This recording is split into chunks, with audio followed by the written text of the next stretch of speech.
about everybody.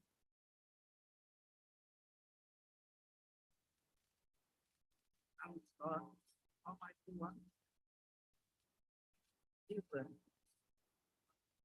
day in, day out. Where we are to worship you. Pray that you will be with us. With us. Before you see the Jesus' name. We are still continuing in our series for the quarter. Series of studies that touch on the issue of death, dying, and the future hope. Death, dying, and the future hope. So here today we have one of those topics still touching on that very issue. Contrary passage. Contrary passages. These are the passages people they have taught and bring or teach about life after death. People who believe that there is life after death.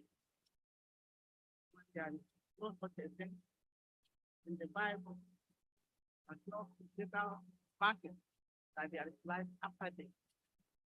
That no one dies, the one is still living somewhere, communicating with people, they go or down, and not the one. The Bible says that there is no such a thing like life after death. At the peak of the everlasting hell, that people who die will be somewhere in hell, communicating with their life, loved ones, and suffering here. Things like that. My Bible says that there is nothing like that. So I remember what it says, just practice the scripture. For in them you think you have eternal life. And these are they who testify of me. On the basis of this, Jesus is exhorting us that we should always be ready. He wants us always be ready to give a defense to everyone who asks you a reason for the hope that is needed. So we know he was one of the apostles, rich like nothing else. So he wants us to continue the same man. Yeah, to preach the word. Be ready in season and out of season, convince, rebuke, exhort with all long suffering and their teaching. For the time will come when they will not embrace true doctrine. This are come and just like that. Even now, people will not embrace the right teaching. So that we should always be a kid, ready to give an answer in defense of what we believe. Those of us who use the Bible as the basis for our faith.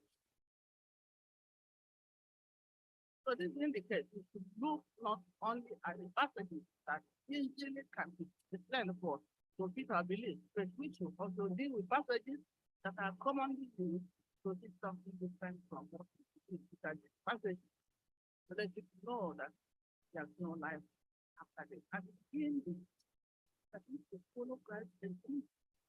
We are very difficult how to go, how to do it, how to teach. The Pharisees, so that we are not making this teaching, we were still handling them in the right way. They accommodated human weakness, individual difference, was very accommodated to the manners of people. So he advises us to follow the same method. Not taking advantage of that.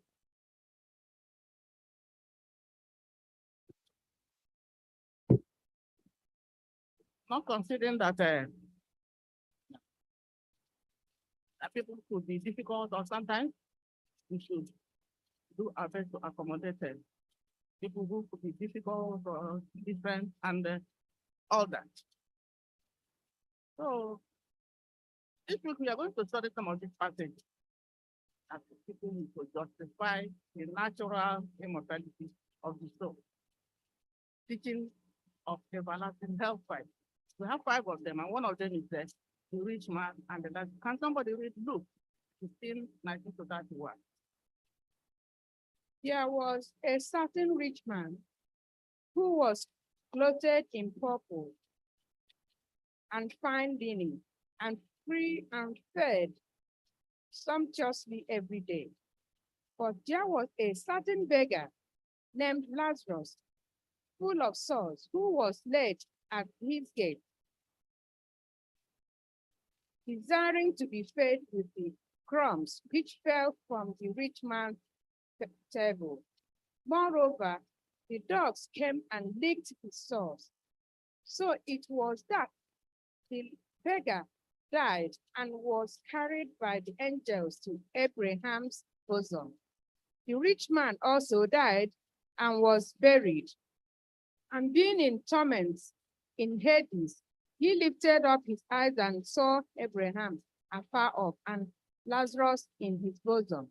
Then he cried and said, Father Abraham, have mercy on me, and send Lazarus that he may dip the tip of his finger in water and cool my tongue, for I am tormented in these flames.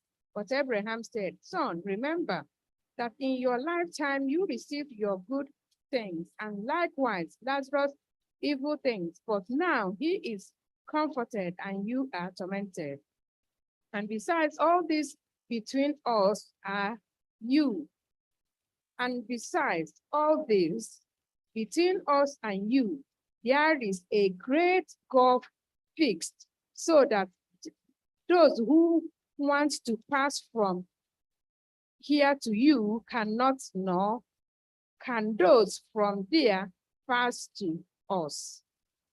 Then he said, I beg you, therefore, Father, that you would send him to my father's house, for I have 5 brothers, that he may testify to them, lest they also come to this place of torment. Abraham said to him, they have Moses and the prophets, let them hear them. And he said, no, Father Abraham, but if one goes to them from the dead, they will repent. 31, but he said to him, if they do not hear Moses and the prophets, neither will they be persuaded, though one rise from the dead. Amen. So yes, that is the rich man and the life. And there's a question, why is this story not a literal description of afterlife? What do you mean by literal, by the way? Is there something literal or not literal? When something is literal, it means that it's not in the future, it is happening. It is true, it is the way it is. Like today is Saturday, and today is Saturday. And if today is Saturday 25, it's 25. It's not something that is, given as an analogy. It's a straight talk. Oh, yes. Oh, why is this not a literal description of life? It cannot be something that is real, something that is happening. After the Bible, because remember, we have gone like things Bible teaching that there is no life after. And we come back here and say that the experience we have here, the things this man and life of the real, that means we are contradicting what we have already proven of the truth. Understand? Yes, some scholars suggest that this is interpreted literally. That is, as describing the death of the dead.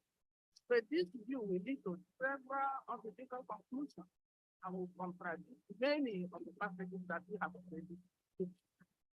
So there is no life after death. So how can somebody come here? There is man that he died, and then the other person Lazarus died and was taken to Abraham's bosom. There he's seeing this person that are communicating. That means the heaven is here, the hell is here. For people to communicate like me and you are communicating, we have embraced this morning. We said, so that means heaven and hell are those that we are to each other. This is not real. You understand? And then that one there with his finger, bring your finger, dip it in water, and cool my tongue, and so on and so forth. That means that what God said, what He promised about eternity, everlasting life, it is not true. That is what it means. People are there suffering. People are suffering. Their eyes and looking down on their loved ones and so on. I as a mother, maybe you as a mother or father, you are there looking at your dead loved one down, suffering. As the Bible says that the heaven is a place of joy. If you are here looking at your loved one, sympathizing with the person, you are not happy here. The Bible says that is not the situation. Not the situation. If this passage were a description of the human state in death, the heaven will certainly not be a place of joy and happiness. And the person will be there. So due to this incoherence, the things that don't look real, even in ordinary life, we look at them, they don't sound real. So some people start thinking about these things are not true anyway. Just an example here was a lad. He's not even an Adventist. So seeing that things being described are not possible, he says, yes, this seems to be parable. We know that Christ, when he lived, during his ministry, he used a lot of parables to do the teaching. So this is the example of one of them. So what does it mean? Even the parable to teach people, don't say. For them to know, they think they should know that there is not life after death. One thing is, this is the rich man, this is for Lazarus. It tells us to know, to understand or realize that heaven or the kingdom of heaven is not about your position on the social strata. Yes, whether you're rich or poor, whether you are a president or the high politician or so on, no, you are a richest person. Physically, you see people who are so poor because of their wealth. They don't think about anybody, they don't talk about anything else. So Bible is telling us that it doesn't buy us a place in heaven. That is one thing this section is pointing at. Again, what do I do? That's why it applies to me and you. How do I live my life now that I'm living? Do I keep on living on self, the things that interest me? Only those things are the things that matter. I don't have a second chance. When I die, I die. There's nothing like I will make up with God later on. Okay? So when I die, I want to make things right. That is why this man was told that when he said, if Lazarus comes now, or go and tell my brothers that they should repent. If you didn't hear, Moses and the rest, that is what the Bible said. The messages contained in the Bible, New Testament, Old Testament, you still will not repent when somebody comes from the dead, assuming it were true. That is the situation. That is the message for me and you. Now that we are living, how do these things explain to us?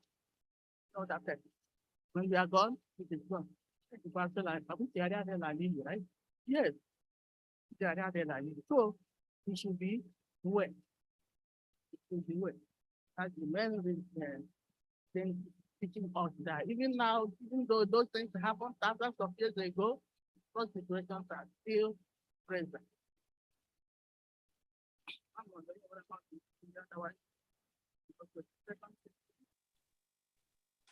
Yeah, m gara onye nzuzo m kwuo. Okay. M gara itigbu ya nga plus ndele kala ka mbula. Abraham ade nọla bosom ya nọla alili. ọ dị otu anya ndị a nwụrụ anwụ ji agaga nọ na bosom Abraham ogwu ya nọ n'ili.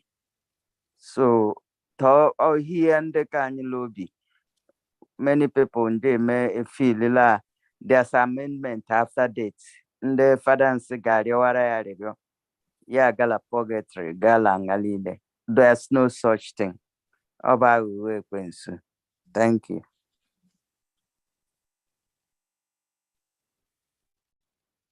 So yes, the second one too, that serves the same purpose.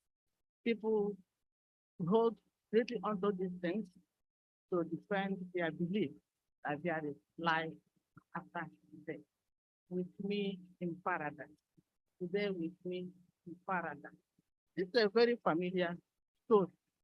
One of the Bible passages people most widely use to try to prove the immortality of the soul. That is Luke. Can somebody read it, please? Yeah, 43. 43. It was now about the 6th hour, and there was darkness over the whole land until the 9th hour.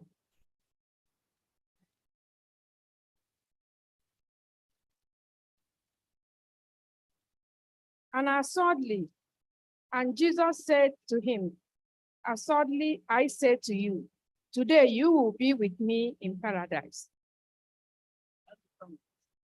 So it's a popular story, one thing we know from time to my Christ was crucified to do things here, one by the right, one by the left.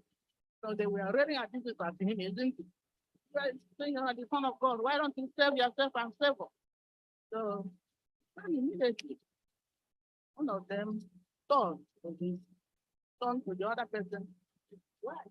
That the other person didn't do anything. This person is innocent. And we are people who are bad, who are guilty.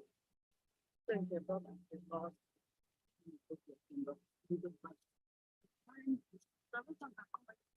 Some of us do only something on repair. No, when, how, and the fear. See how two of them, the other one bought himself, the other one bought himself for condemnation. So Christ comes to him and says, today you have been with me in paradise. So now, these are people who are dying. So these people who teach immortality of the soul said that when they were crucified here, that they were to heaven.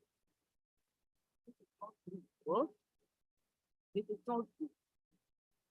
See, you be with me in paradise. Almost all the legal versions, the person translate this in a similar way.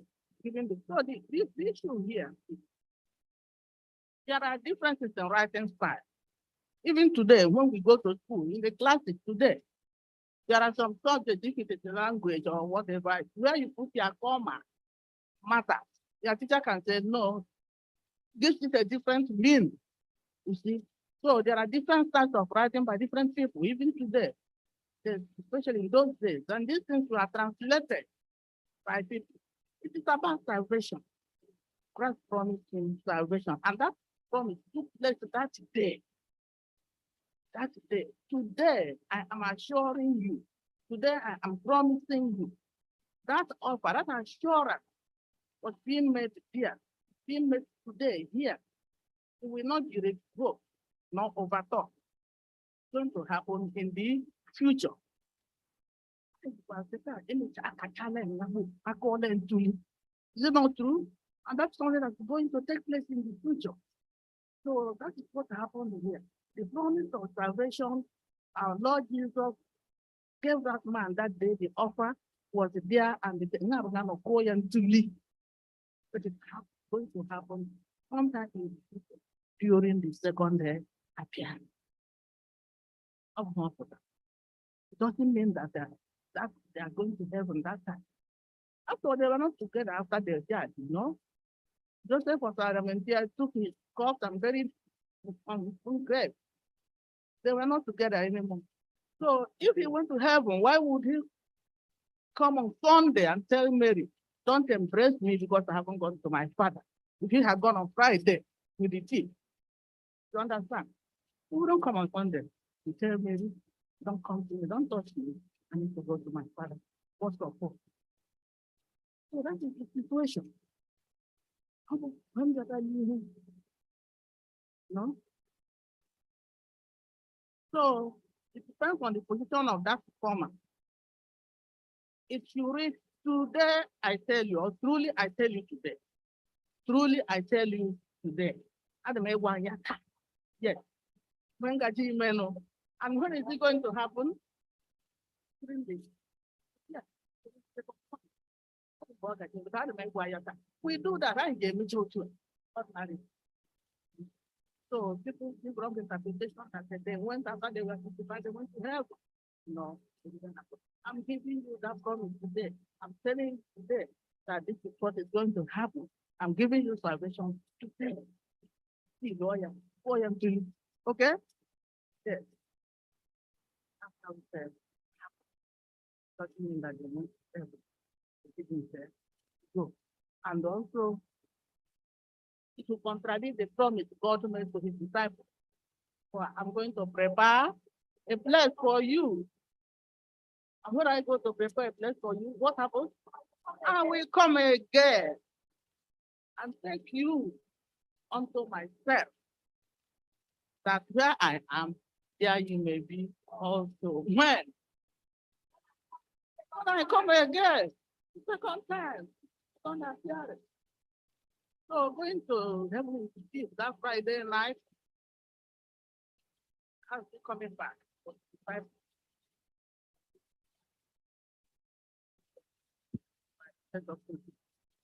So these things are proven to be wrong. How do we know in the Bible which one is literal and which one is not?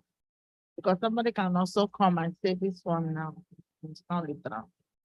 How do we actually know the ones that are literal and the ones that are used for examples and the ones that are parables?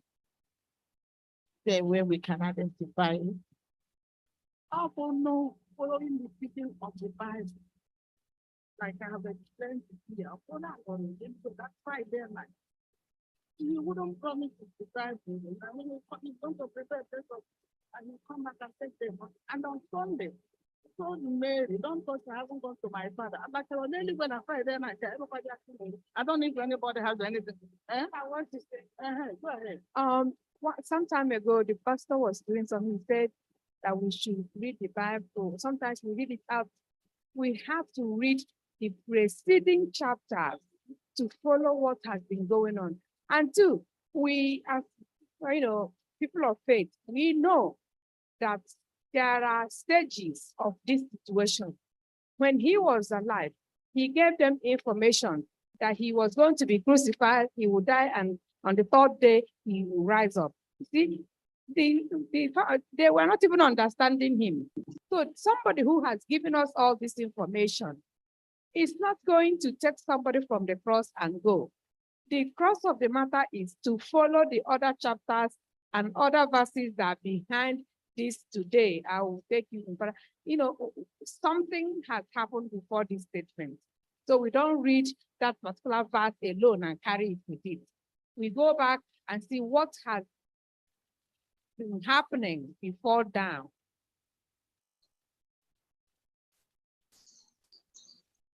I think my consolation is that I should do the right thing so that I go to heaven, because I have a lot of questions when I get there. Because it was still in this church that we were studying lesson, I think in weeks past, that we agreed that Moses had gone to heaven, even when we saw that Moses was buried. So there are a lot of things that are conflicting, if you ask me. But I think I will have to buckle up my shoes and do the right thing so that when I get to heaven, I will have a talk with Jesus. Amen. Hallelujah. Can I say? Excuse me, Onishi. I don't want my sister who just spoken. Yes, Moses is in heaven. I know Moses was, they say he died. If we read the Bible, the scripture also told us that Moses was resurrected and taken to heaven. The Bible also tells us that. So don't be confused.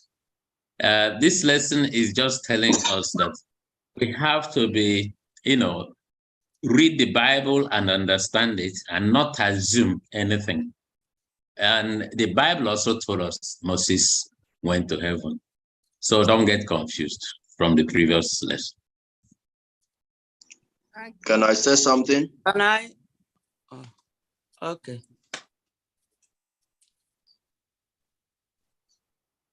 I was going to say something. Yeah. I don't. Who do Can you I want? say something?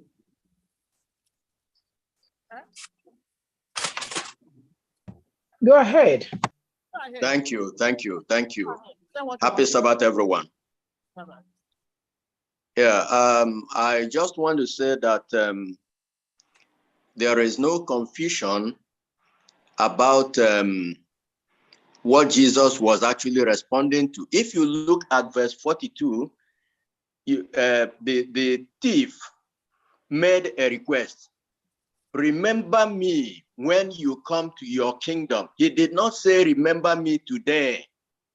And it was to that request that Jesus was answering and said, I tell you today, you will be with me in paradise when I come. That is, look at the request. Remember me when you come to your kingdom.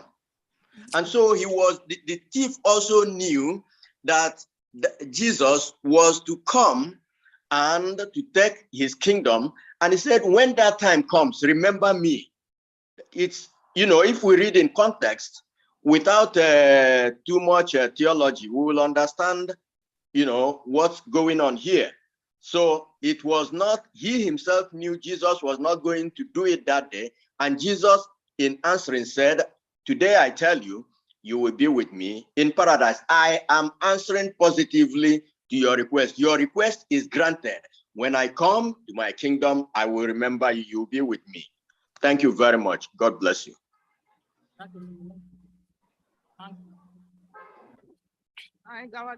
still another statement, another section that people they have on to continue in the four cities of life after this. So the power can be with Christ. As somebody read Philippians 1:21 to 2, somebody says, let's take the lesson.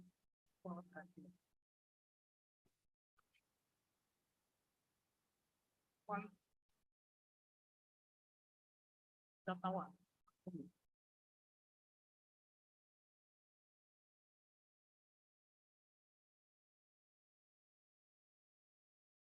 And then we can Philippians 1:21 to 2. But to me, to live is Christ, and to die is gain.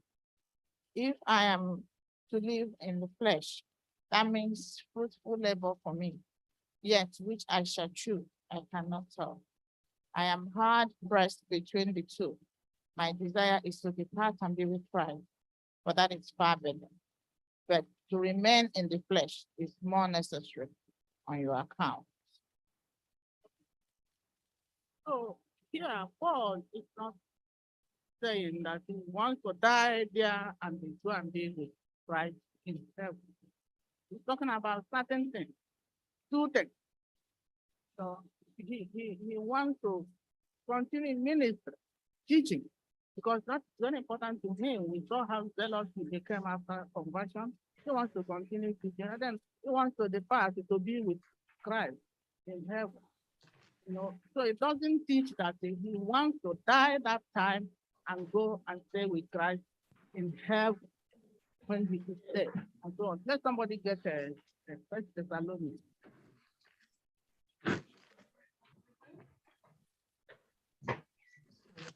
Brothers and sisters, we do not want you to be uninformed about those who sleep in death, so that you do not grieve like the rest of mankind who have no hope. For we believe that Jesus died and rose again, and so we believe that God will bring with Jesus those who have fallen asleep in him. According to the Lord's word, we tell you that we who are still alive, who are left until the coming of the Lord, certainly not precede those who have fallen asleep. For the Lord himself will come down from heaven with a loud command, the voice of the archangel, and with the trumpet call of God, and the dead in Christ will rise first. After that, we who are still alive and are left will be caught up together with them in the clouds to meet the Lord in the air. And so we will be with the Lord forever. Therefore, encourage one another with these words. So, Paul didn't say he wanted to die that time, and then when he dies, he goes to heaven with Christ. The Bible makes it explicit here that the Christ will be coming at that time. So everybody will see him. That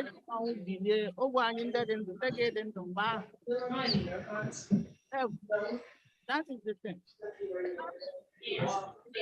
Go meet him in heaven and then come back to him during the second coming. Is there to depart and be with Christ? After that, the soul has to live. Were you sleeping? No. In this text, Paul verbalizes his desire to leave this present troubled existence, just as most of us do these days, and be with Christ without reference to any lapse of time that may occur between the two events. This verse does not teach that Paul expected to go to heaven and death. He was very clear that he would not receive the reward until the second day coming.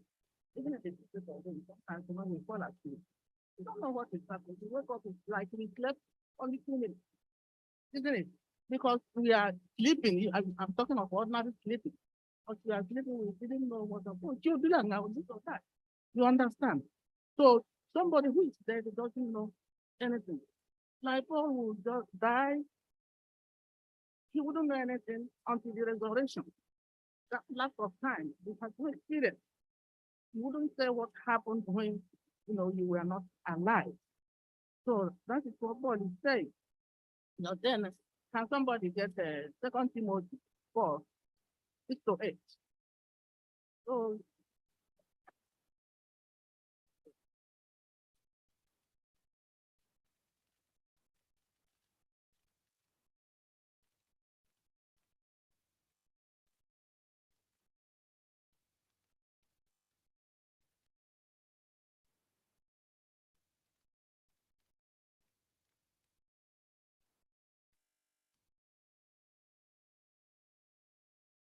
which day? The day of our Lord Jesus Christ. The day of. Exactly. That is what Paul is saying here. The day he will come back. He wasn't talking about the dying then and going to about the good fight. Waiting for my crown, which is given to me, and the other, like,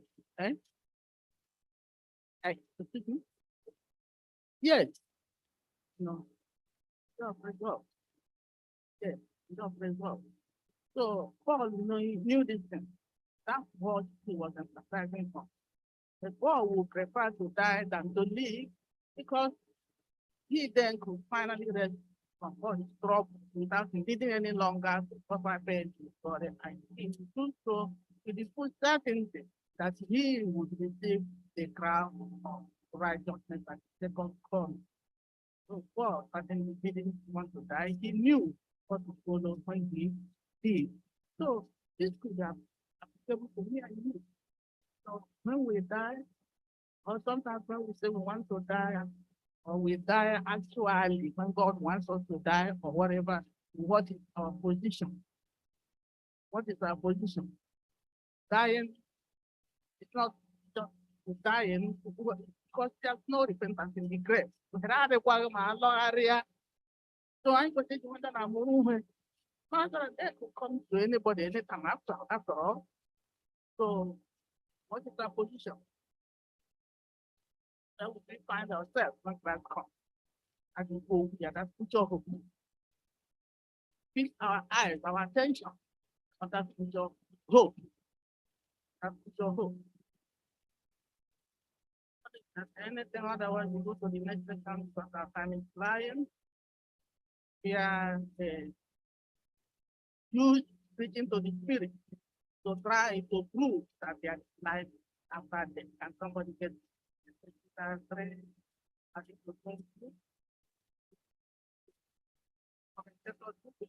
natural immortality of the enemy. Usually point out that Christ, which to spirit, is free. Why he was figuring in the soul. For them, Who is going to harm you if you are eager to do good? But even if you should suffer for what is right, you are blessed. Do not fear their threats. Do not be frightened, but in your heart, revere Christ as Lord. Always be prepared to give an answer to everyone who asks you to give the reason for the hope that you have. But do this with gentleness and respect, keeping a clear conscience, so that those who speak maliciously against your good behavior in Christ may be ashamed of their slander. For it is better, if it is God's will, to suffer for doing good than for doing evil. For Christ also suffered once for sins, the righteous for the unrighteous, to bring you to God. He was put to death in the body, but made alive in the spirit. After being made alive, he went and made proclamation to the promised spirit. 20. To those who were disobedient long ago, when God awaited patiently in the days of Noah, while the ark was being built, in it only a few people, 8 in all, were saved through water. Amen. okay, amen. So, still warning us, telling us that there is no life after death. When this section is mentioning preaching to the spirit, in preach, what we preach to the spirit, we go there. It's not good. So Christ wasn't preaching to spirit in prison. Who are the spirits being talked about? The living people who can hear, accept the word, accept the invitation. Some people can hear and accept, like today. Some people can hear and accept, like today. So the things that happened during the antediluvian period, that is during the time of Noah, these things are still here today. That is the thing. Those Christ preached to that time that didn't hear, and then he used Noah to teach them, to preach to them, to tell them. So, how many people were saved in the book? Only 8. Is it only those 8 people that heard the gospel? No, many did, and they did it. And when we talk about the prison here, prison is still among here today. The prison, the Bible, see. When you are in prison, you have to have God. You don't have yourself. You don't have liberty. So that's what being talked about here. Those that are in prison, and they were being preached to because they are in prison of sin and they refuse to accept.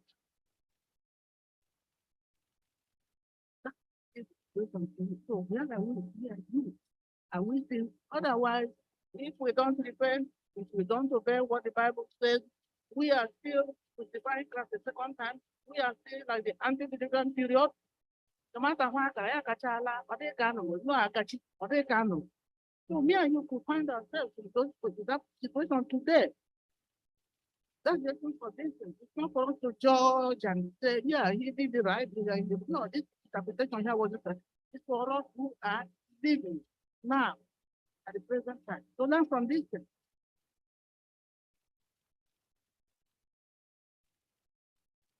So there's a passage that says it's appointed for men to die once, but after this judgment. So Christ was offered once to bear the sins of many.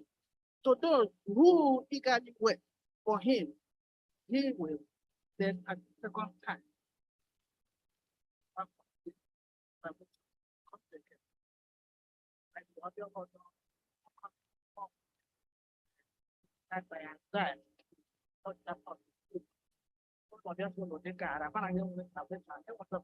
he's coming as a victim.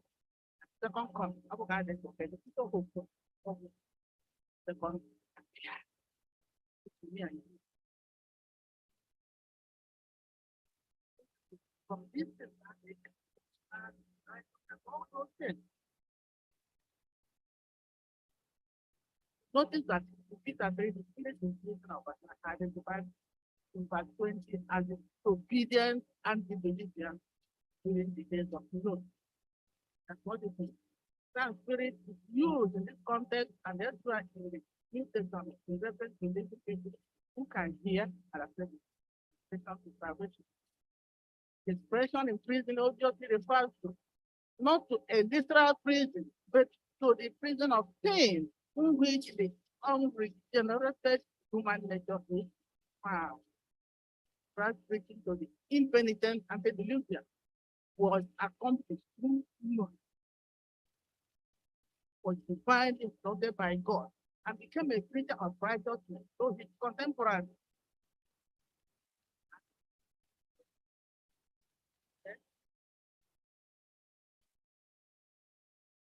Goes on to that section. So under the out. Let us read this information 6, 9 to 11. When you are getting that passage, some people think that there are souls under this altar, for example. That is out of where they are souls, they are crying, God help us, we have suffered a lot. When, please. So I don't tell you from here. Yeah, my vengeance. Yes.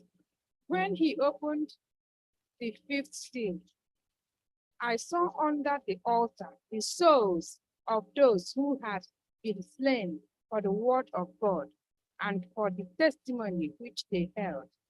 And they cried with a loud voice, saying, How long, O Lord, holy and true, until you judge and avenge our blood on those who dwell on earth? Then a white robe was given to each of them, and it was said to them that they should rest a little while longer until both the number of their fellow servants and their brethren who would be killed as they were was completed. What?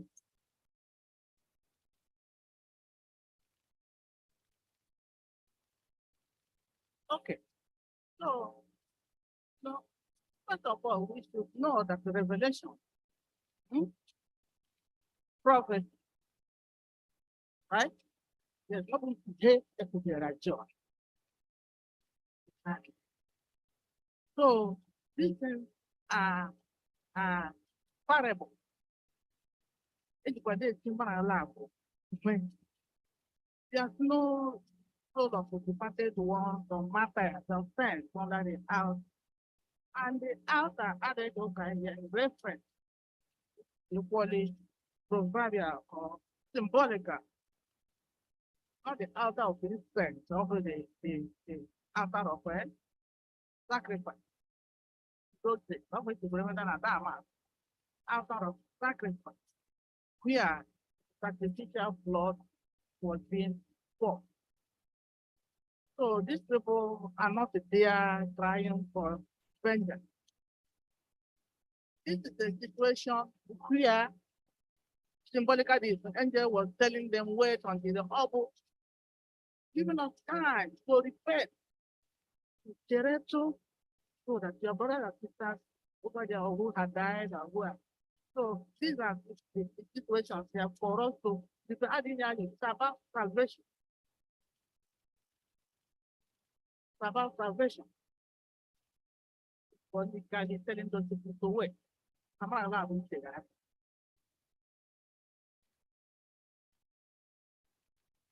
The altar of burnt offering, where the blood of sacrifices was poured, and the blood of those sacrifices used to be sprinkled around the altar. So in the number matter, I didn't do it twice. That's why it's symbolized. It says it's the altar of sacrifice. You only know that they did to have bread. No.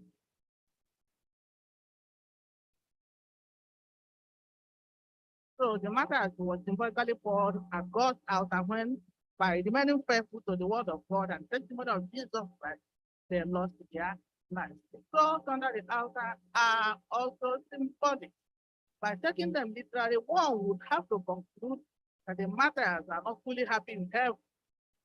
And the Bible says the matters fully happy in heaven. So if those matters, when they go to heaven, they are not so happy. That is the lie, it is false. So if they are there saying, avenge, avenge, do this and this, they are not happy in heaven, which is not the biblical teaching. But they are still crying, they are not happy in heaven. That's what it means. It has sound as if they are enjoying the reward of salvation. The desire for vengeance can make your life miserable. If you are dead, well. It's also important to remember that John was not given a view of heaven at the war. There are no white, red, black, pale, roses, and all that. All these things are symbolic. The book of Revelation.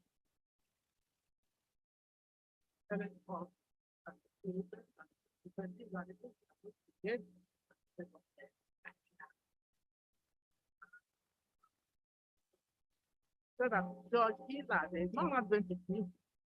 None of them, he wrote again, sounding like an anthem. The present instant, the altar is clearly the altar of sacrifice. That's like the picture of war.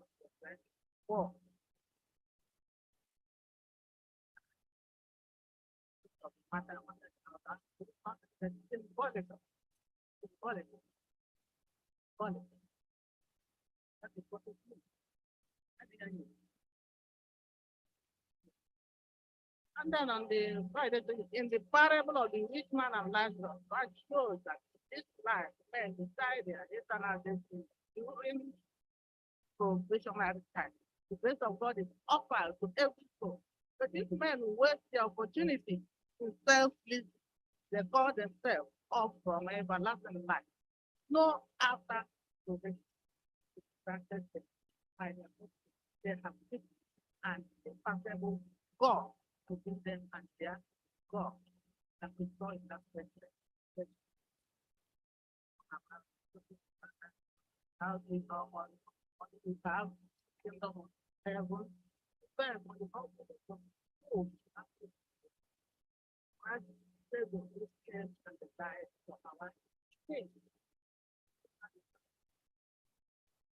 How good that he died and then we are here, we can take whatever we like. I think dead living man.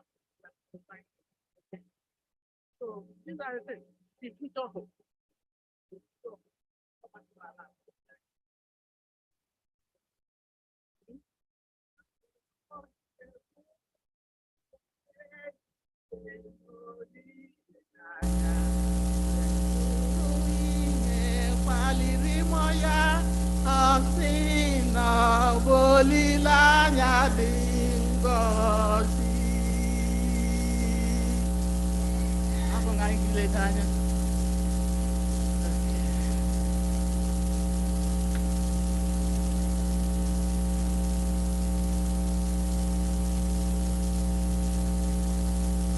Amen.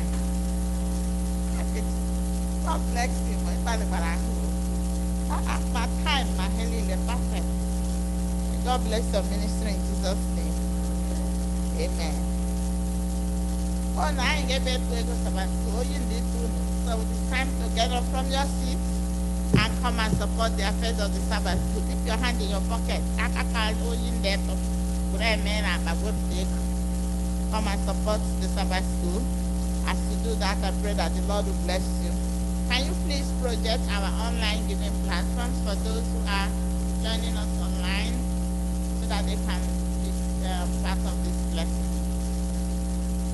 You can see our cell number 929-777-1752. We also have a user-friendly app, Adventist Giving app, where you can also give. Do that and may the Lord bless you as you do so in Jesus' name.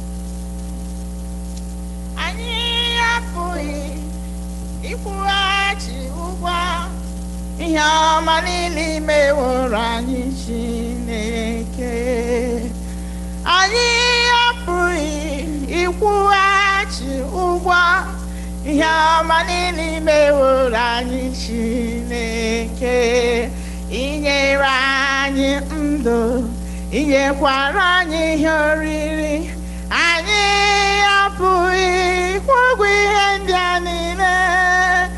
Asị na anyị nwere ụwa niile, ozukwa gị ji kwụghachi ụgwọ ihe ndị a niile. Inyere anyị ndụ, inyekwara anyị ihe oriri. Anyị apụghị ịkwụ ụgwọ ihe ndị a niile. Asị na anyị nwere ụwa niile, ozukwa gị ji kwụghachi ụgwọ ihe ndị a niile. Amen.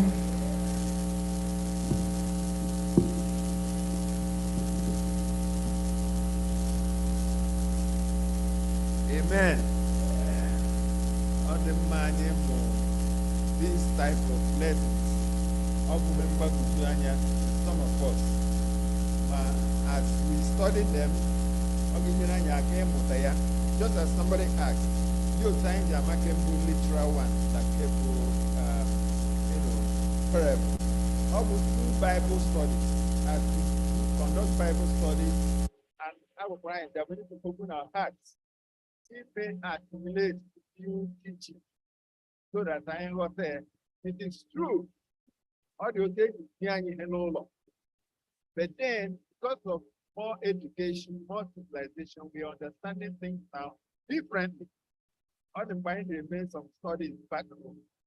Pastor Dave at time, and that was that issue where Pastor Dave said, Dave never, that this kind of teaching can teach in the village.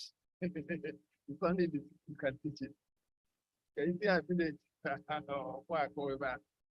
then we need to open our hearts when we come to Bible study. Because all the understanding when the which lab will take in the past. It is like this thing. There are other controversial ones. Questions. I was doing a research on it and I saw about 24 other controversial topics. But they were correcting analysis for us to study. Maybe as you are not kind more and more. So with this, in fact, if we can grasp this one, 4 or 5 or 6 on that today, next time we're higher on, and then that's how we bring our knowledge. Faith comes by hearing and hearing the word of God. You don't hear it, there's no way you refer to it. So let's be bonding together, studying the word of God, and then the Lord bless us today.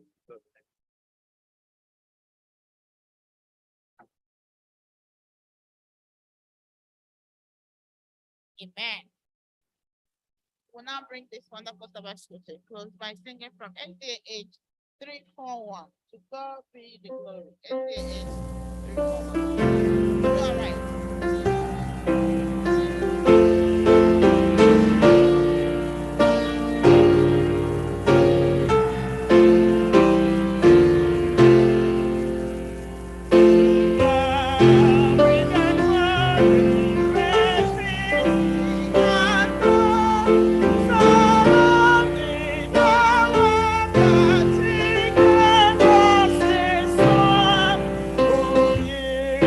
That is life.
Oh, come to the Father, to Jesus, and give him the glory that brings the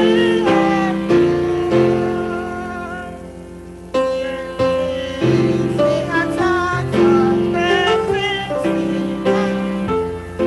and great are rejoicing through Jesus the Son.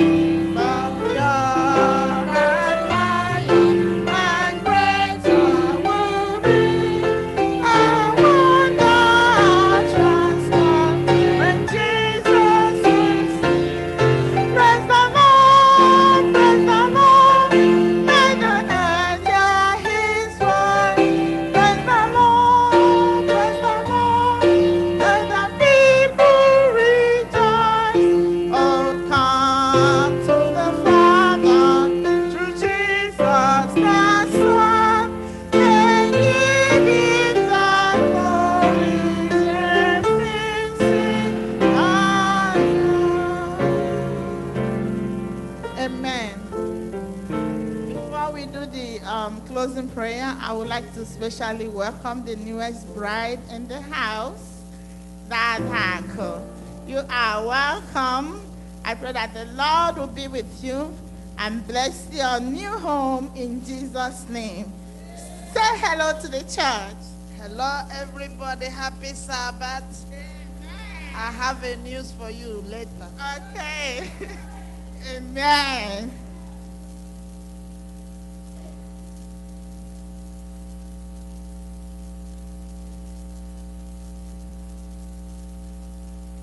Amen. Let us pray. Our kind and loving Father in heaven, Father, we thank you. We thank you so much this morning that you have led us through this beautiful lesson. Father, Lord, we are asking that you send us a double portion of your Holy Spirit to help us to understand these writings of the Bible, which we are not able to properly interpret. Give us this discernment to stick to the fact that you came, you died, you were buried, you resurrected, and that you are coming again. And that we are those waiting for your soon coming. Help us to hold this seriously so that if anybody asks us, what makes you tick? What is your hope? And we will say that, yes, our God is coming for us. And we have to wait patiently. We have to wait, not pompous, not in pride, not in arrogance. Help us to wait patiently for your soon coming. Send us your Holy Spirit and continue to help us to do your will. Onye nwe anyị, nyere anyị aka ka anyị were ezi ihe mere ihe ọjọọ. Mgbe akụ nke ụwa na-ada ịgba anyị Chineke, ka anyị chetala ịtakwara ahụhụ n'ihi anyị. Na ọ gaghị ịdị mfe, ka anyị stay here steadfast in prayer and in worship. Gọziere anyị nwanne anyị nwanyị nkụziri anyị lesson na taa. Gọziere anyị ụmụnne anyị na ụmụnna anyị ndị nọ na Facebook, YouTube, and Zoom. May the blessings of the Lord abide with all that is gathered here today. We thank you for safe journey of our sister who went home and got married and came back. We thank you for the blessings that you have been blessing us and the healings that you have been performing in our community and in our church.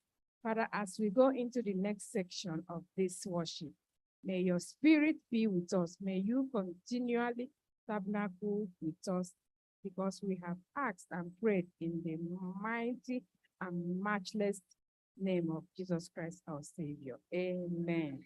Amen.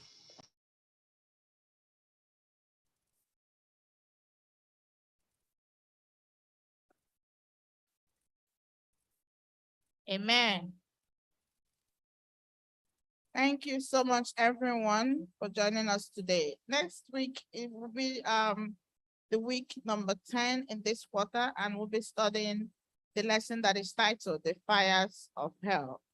The memory verse is in 1 Thessalonians chapter 5, verse 21. Join us next Saturday. If you can, also join us on Fridays when we study this lesson. come with your questions. Don't develop with hopeful to ask your question. And I believe that as you ask these questions, it will help us to pave way for us to hasten the second coming of our Lord Jesus Christ. May the Lord be with you and your families till we meet you again next Saturday in Jesus' name. Amen. We welcome you to Sabbath school. We are happy that you are here. Happy Sabbath day. Happy Sabbath day to you all. Till we meet again. Hallelujah.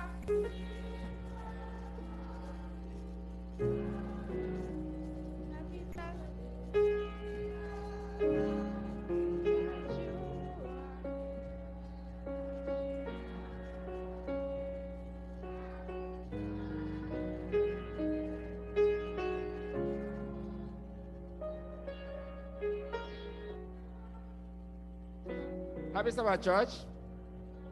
I'm lying you them wonder. Those times the three jackets. No, my dad go to man. I guess what happened. The guy, what happened? Bola, I did this morning. Bola, the oil grab.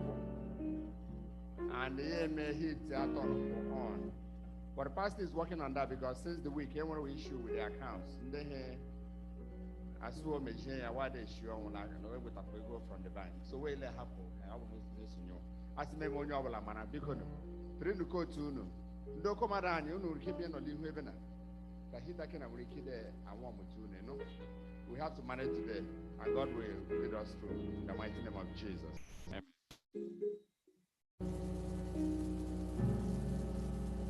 I command my hands to praise the Lord. I command my hands to praise the Lord. I command my hands to praise the Lord. I command my hands to praise the Lord. Praise the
the light of mine. I'm gonna let it shine.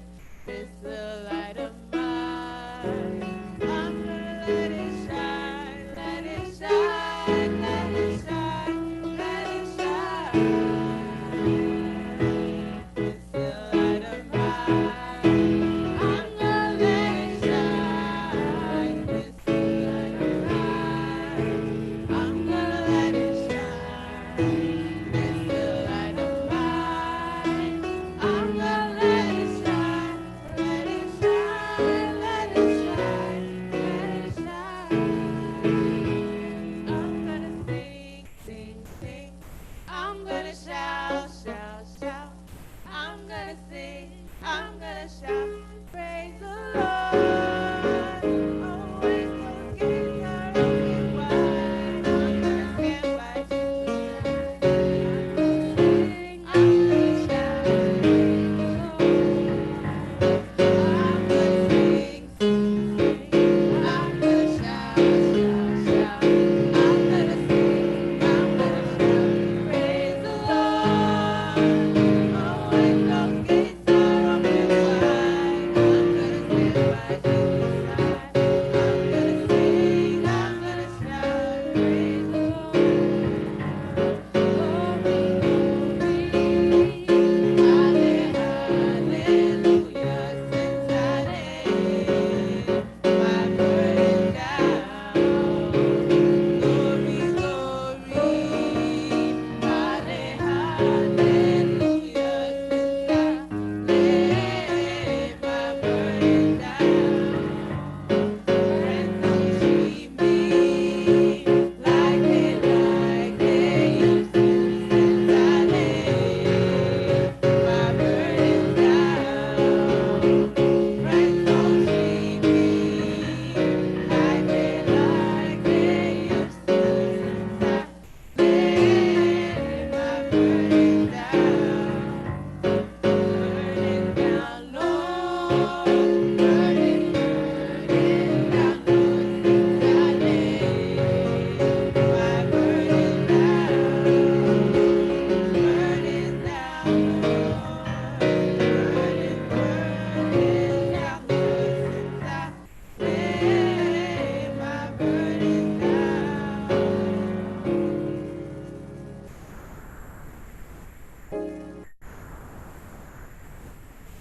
Anyone have a special number? You know?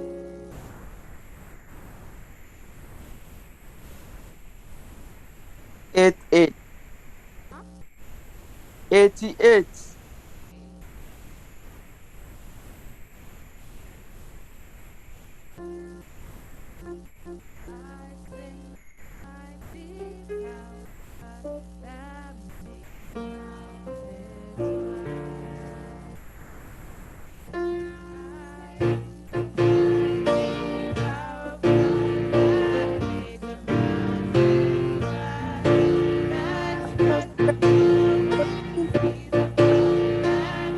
You the Lord, I think the wisdom that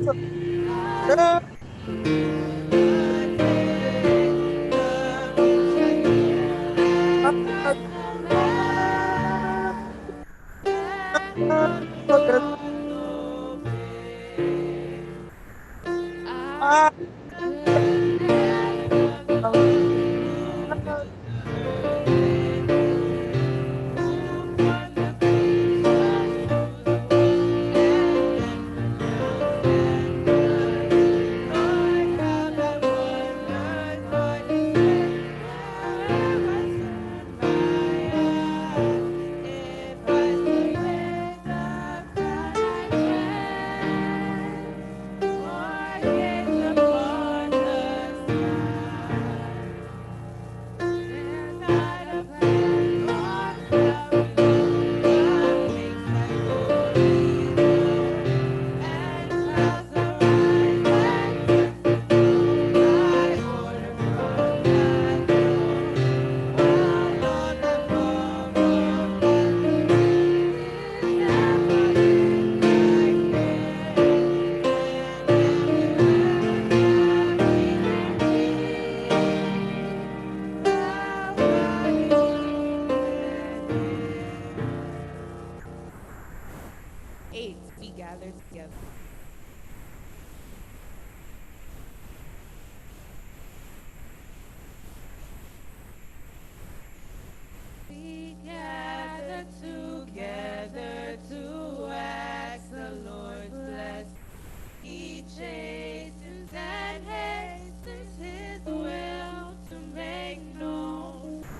Beside us, who guide us, our God with us, ordained and maintained in His kingdom divine. So from the beginning, the fire we were with. Our Lord, we're at our side, oh, glory be God. We also exalt thee, thou leader triumphant, and pray that thou still our defender will be. Let thy congregation escape tribulation. Thy name be ever praised, O Lord, make us free. Anyone else has work? Be okay.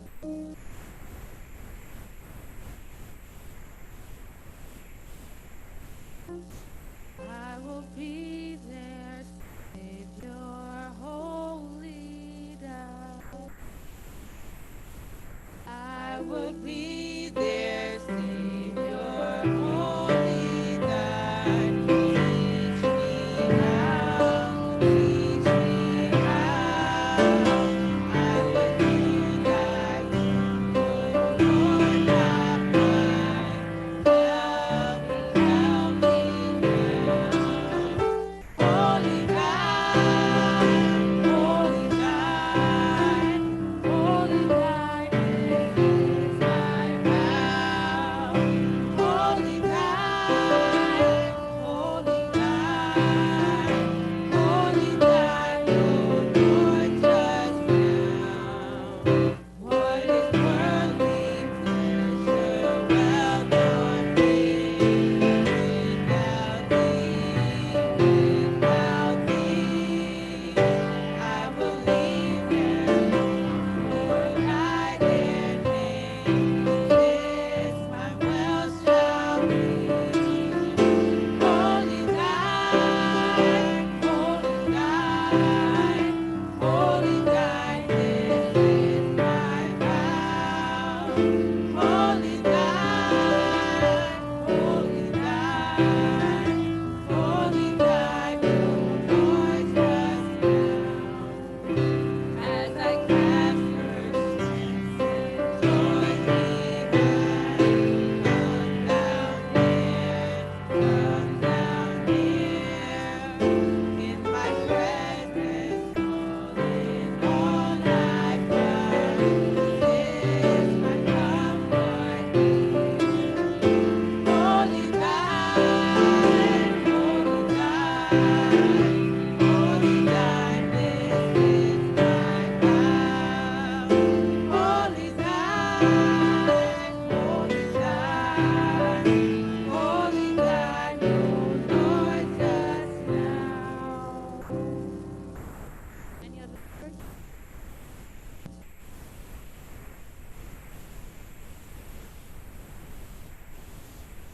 334, Chichi. 334, please. Sing that next. 334, you said, right? Yes, please. Thank you. Number 4. Praise my soul, the praise my soul, the King of heaven. Praise my soul, the King of heaven. To his feet thy tribute bring. Ransom guilty, sword forgiven. Who like thee his gracious name? Praise him, hallelujah. Praise the everlasting King. Praise him for his grace and favor. To our fathers in distress. Praise him still the same forever. Slow to chide and swift to bless. Praise him, hallelujah.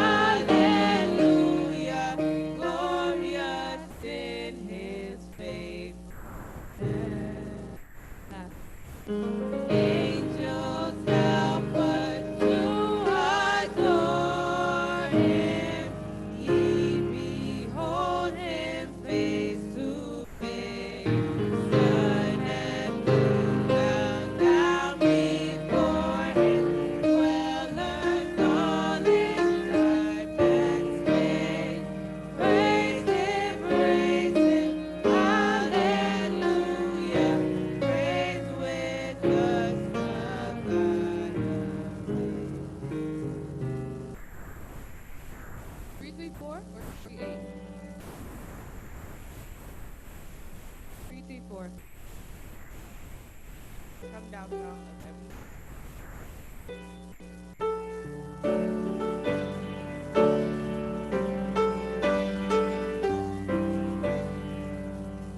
Come down, fount of every blessing.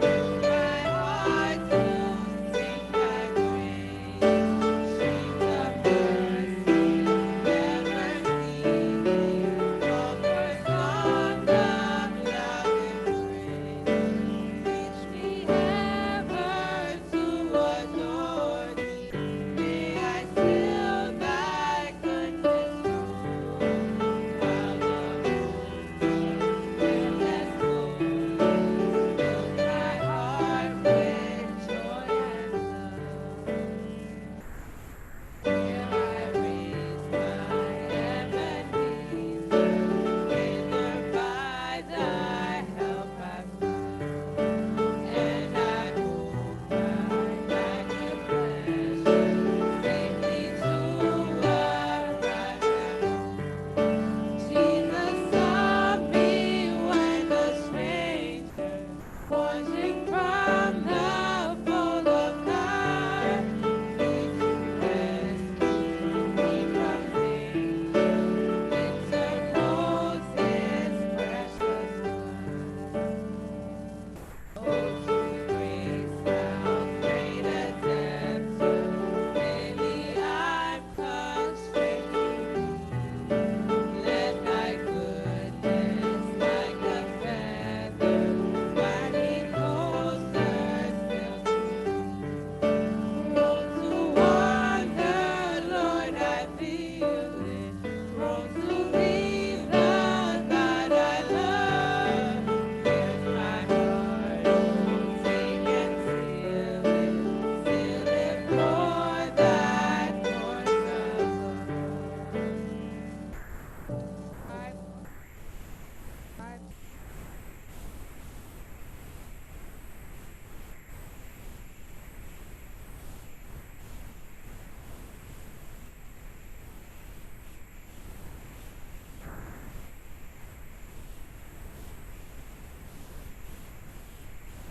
Wonderful Savior, Jesus, my Lord.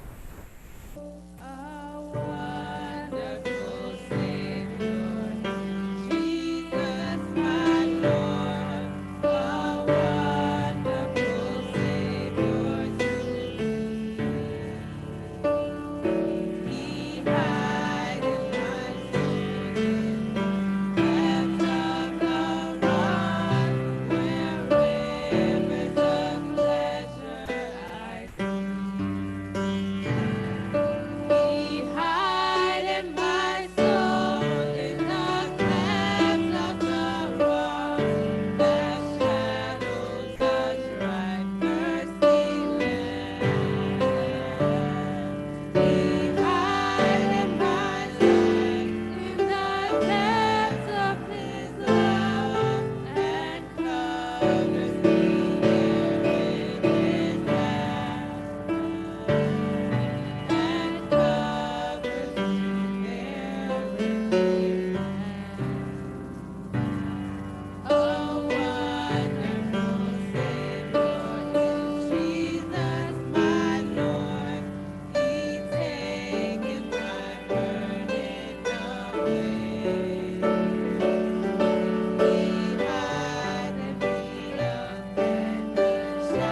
Lead hide my soul in the clefts of the rocks that shadows the dry, thirsty land. Lead hide my life in the depths of His love and come.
We can't hear you.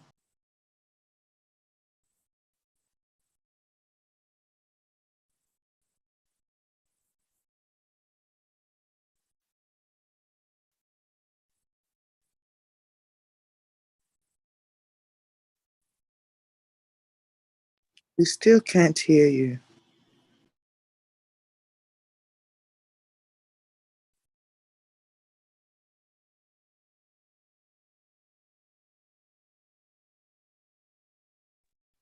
They are having technical issues. Let's be patient.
Anyị n'ọzọ ije ije nke ọṅụ na-aga na-enwe olileanya bụ onye nwanyị ga-abịa ịkpọrọ anyị laa n'igwe ebe anyị ga-enwe ọṅụ ọṅụ ebighị ebi. Anyị na-azọ ije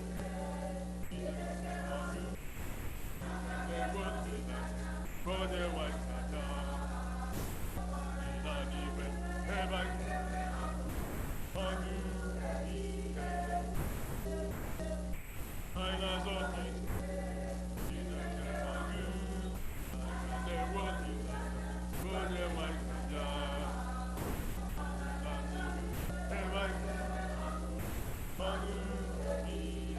Ebe anyị ga-enwe ọṅụ ọṅụ ebighị ebi.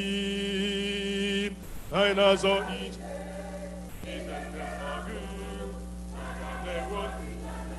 onye nwanyị ga-abịa laa n'igwe ebe anyị ọṅụ ihe ọṅụ ọzọ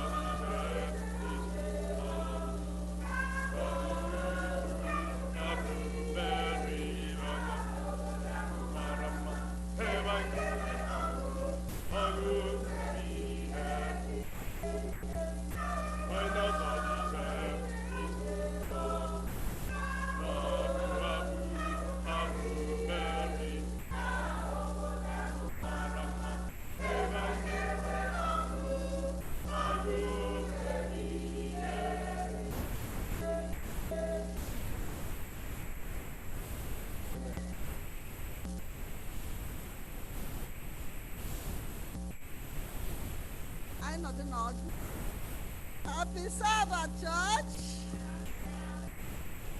Happy Sabbath, saints of God. Sabbath. Good. And all the time. And that is it. Just have to announcement this morning. Just reminding us that our 40 days of prayer is still going on. It's going to be by 6 p.m. today, from Sunday through Thursday.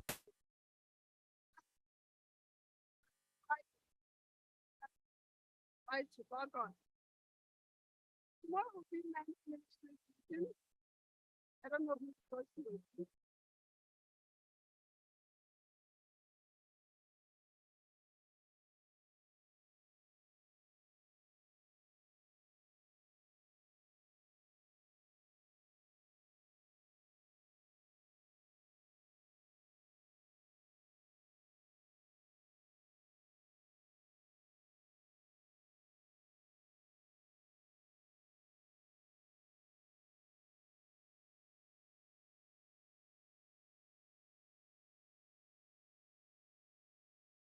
And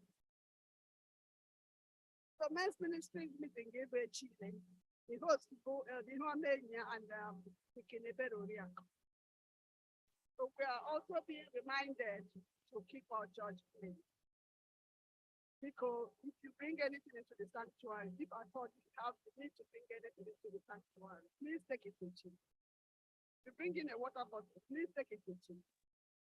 If for some reason to give your children something in the sanctuary, please pick after yourself and after your children. Let us all keep the sanctuary clean. This is our sanctuary. This is our church. Let us try to do that. And we know Thursday was Thanksgiving. We know every day is Thanksgiving anyway, and today is our Thanksgiving Sabbath. We hope you have come with your Thanksgiving offering. Most especially, we have brought ourselves to present to God as a living sacrifice. And Mayaga our sick and short-in members, let us remember them, lift them up in prayer for God to bring them in. Overall, you want more announcements, our pastor or the first leader will bring them to us. And I pray God to be with us today as we worship Him in spirit and in truth. Jesus' name. Yeah. Amen. Amen. Amen. Cold will stop us from worshiping the Lord today. Amen. Yes, we're in the house of the Lord, so we ought not to feel warm and let the Lord direct. So the enemy will want to take our joy, but no, we will not let that. Amen. So please bear with us. We're working on it to make sure that this is rectified. And thank God we started on time, working on it to make sure that we don't have to go through this oil issue anymore. Just as the church voted last time, we have put the plan into progress, and very soon we'll be converting from oil to electricity. Amen. So that way we won't have to be waiting on oil and all these things. And just as you also voted last time, we also have to change the roof. That also has to be started. So all these things just to avoid this kind of situation. So please, on behalf of myself and the entire elders and the leadership of the church, we want to say, please bear with us that this is happening, and it was not intended, but we are here. So we must continue to worship the Lord in spirit and in truth. Amen. So what will happen is we'll still have a worship. Nothing will stop us from having our fellowship. We'll also go downstairs and have our fellowship together. So since the Lord is here, let's warm up. Let's cheer up. And let's go on praising the Lord. Amen. Amen. So if you're happy, just raise your hand and say, to God be the glory. Yes. The glory. That was so nice to have you. That makes my Thanksgiving so wonderful. I hear all the wonderful stories of what the Lord has done. Those who passed their exams, those who got the healing, that couldn't eat turkey or turkey day, but they got healing yesterday. Yes, so whatever way, and what a joyful way to have Joseph with us and knowing, brother, you are welcome. Yes, feel at home. We are all God's children. We are all one family. Brother Tagore is from Brazil, but also from one family. He's an Adventist. So, wherever you meet an Adventist, color does not separate us. Nothing. Only one, we are children of one God. So you at home. Feel at home, eh? Yes. To every other one, I see all of you with all the good Thanksgiving stories. May the Lord bless us all in Jesus' name. Happy Sabbath, and reach out to someone and just say, so glad to have you here. Oh, yes, so glad to have you here. Yes. And as we shake, I know we warm up, right? Yes. Amen.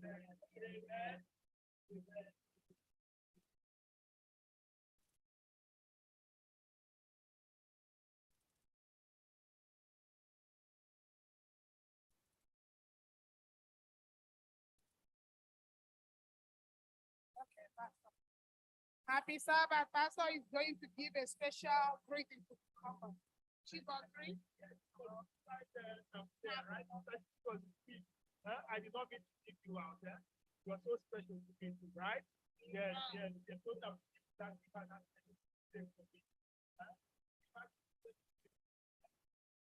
Okay, Pastor have welcomed everybody in here today.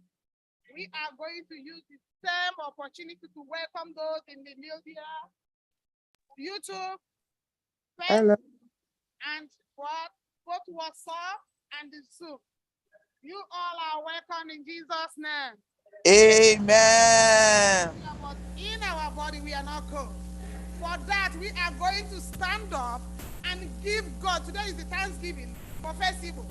We are going to get up, shake somebody, and say, you are happily blessed and happily welcome here today in the mighty name of Jesus. Welcome in the name of the Lord. You are welcome in the name of the Lord. I can see all over you the glory of the Lord. You are welcome in the name of the Lord.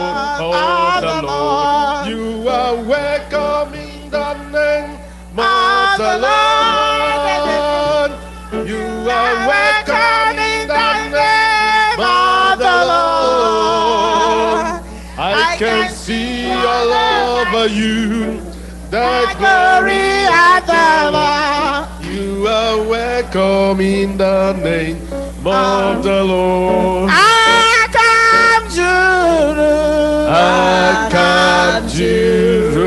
na ngọzi nke Chineke.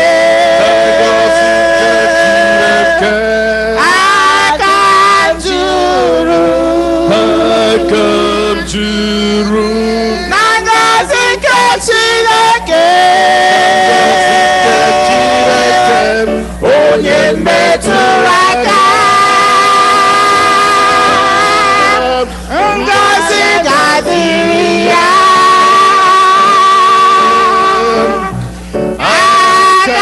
Akamjuru na ngọzi nke Chineke.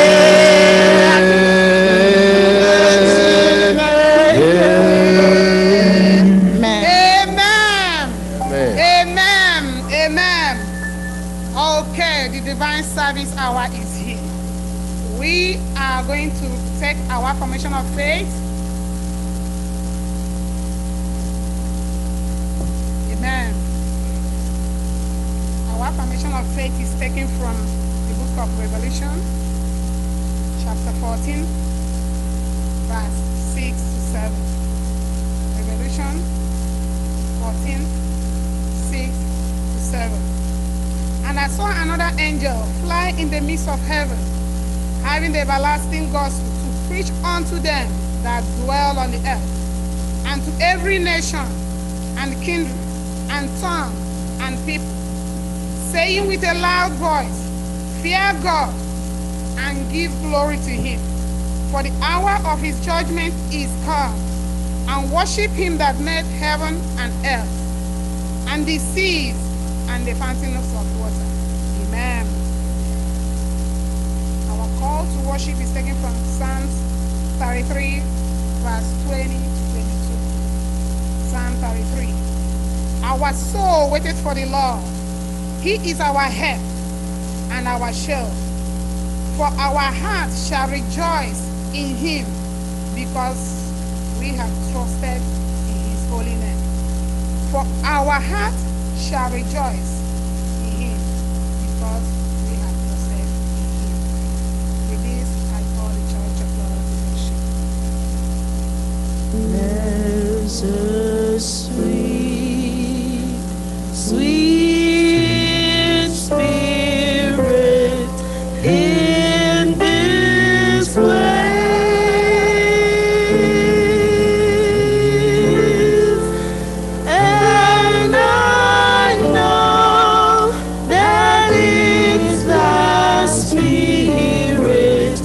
Of the Lord,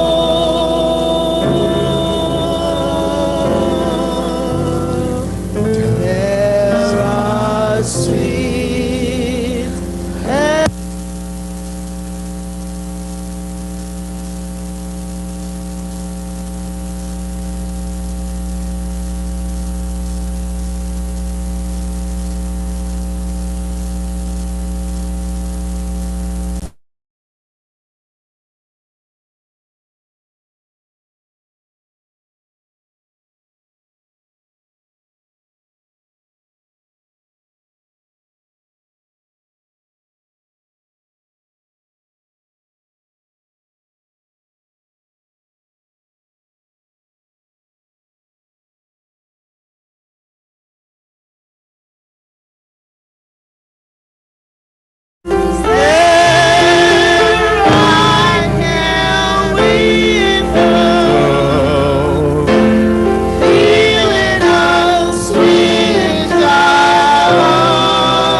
Heavenly dove, descend in your mighty power and make our worship today to be spirit-filled.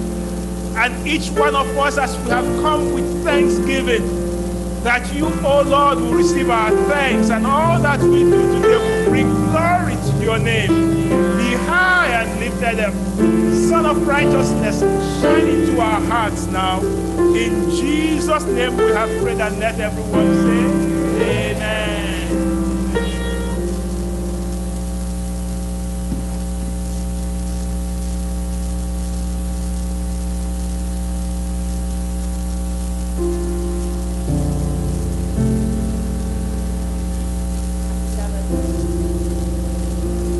Our opening hymn for this divine service will be taken from SDH 112.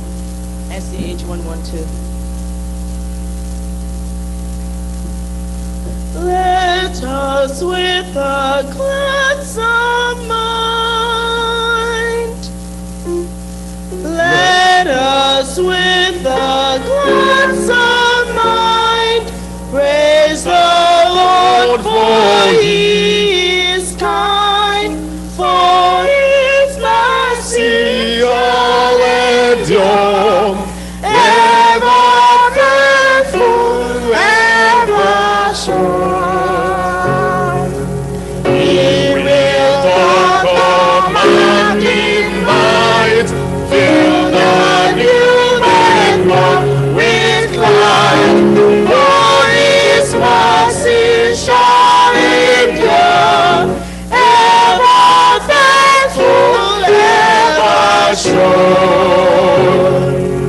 All things living need us feed, his hands supplies their need, for his mercies all endure, ever faithful, ever sure. His mercies all endure, ever faithful, ever sure. Let us bend with gloves of might, praise the Lord, for he is kind, for his mercy shall endure, ever faithful, ever sure. Amen.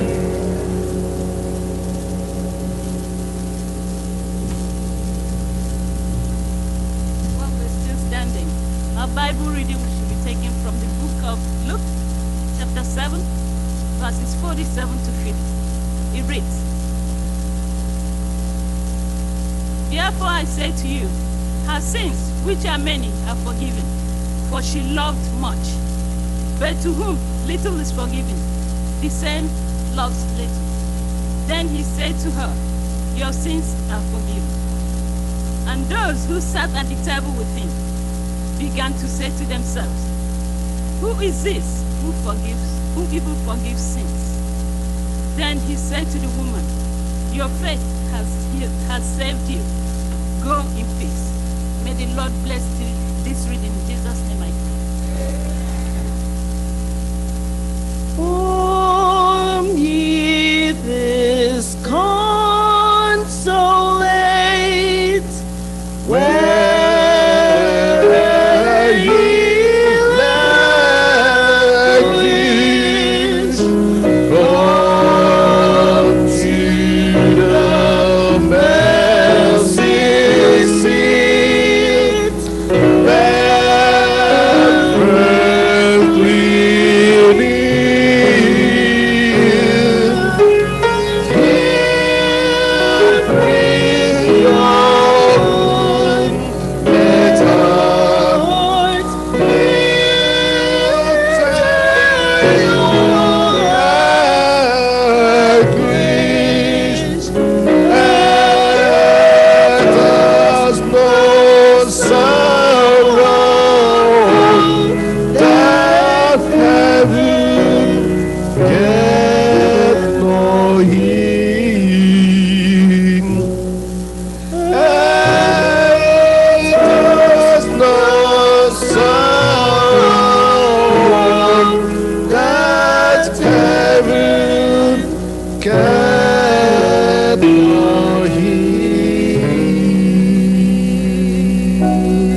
nwe anyị na Chineke anyị onye mbere eluigwe na anyị onye hụrụ anyị anya otu enye anyị okwukwe onwe anyị ụbọchị anwụ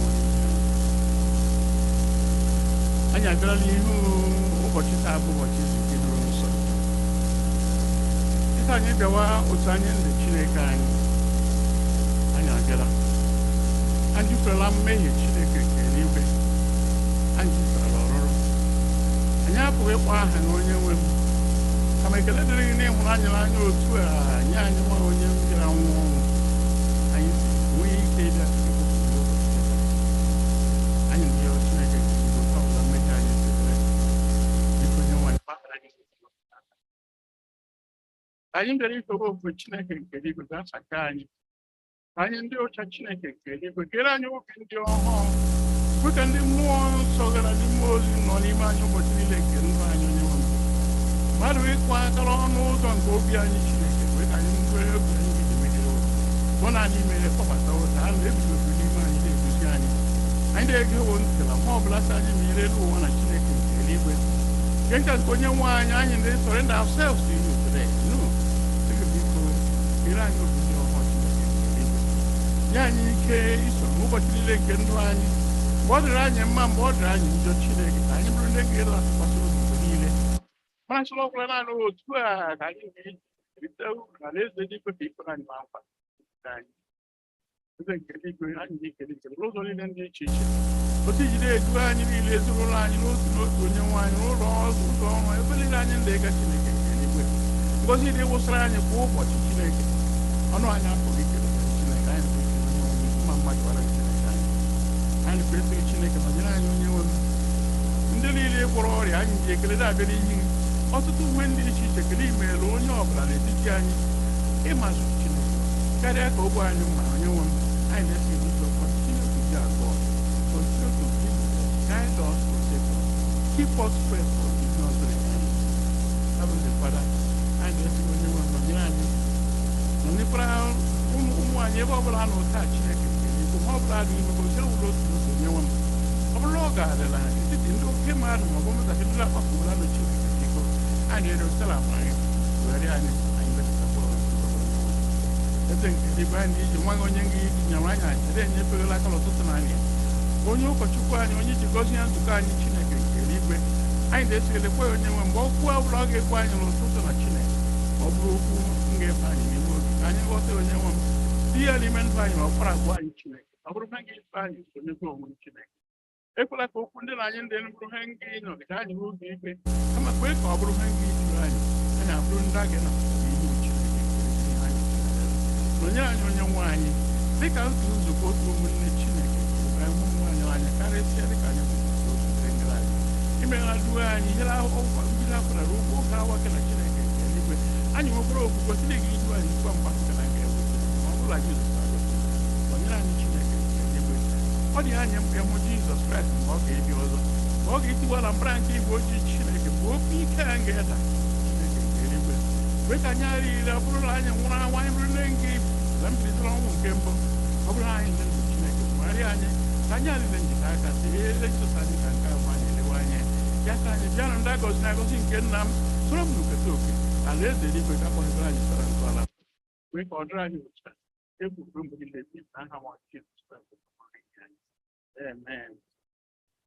Hear our prayer, O Lord. Hear our prayer, O Lord. Incline thine ears to us and grant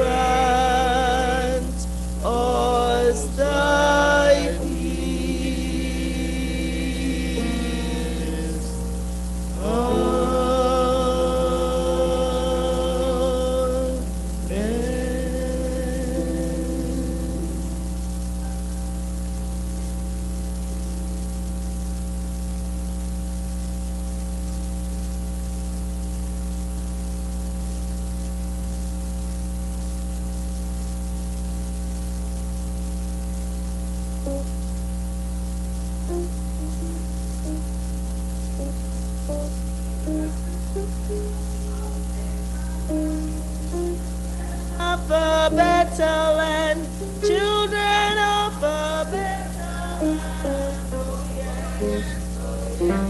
Yes, oh yes, oh yes. We are children of a better land, children of a better land, children of a better land. Oh yes, oh yes, oh yes, oh yes, oh yes. Anyị bụ ụmụntanka lọmahụ, ụmụntanka lọmahụ, ụmụntanka lọmahụ. Ewo, ewo, ewo, ewo, ewo. Happy Sabbath, boys and girls. How are you? Stand up.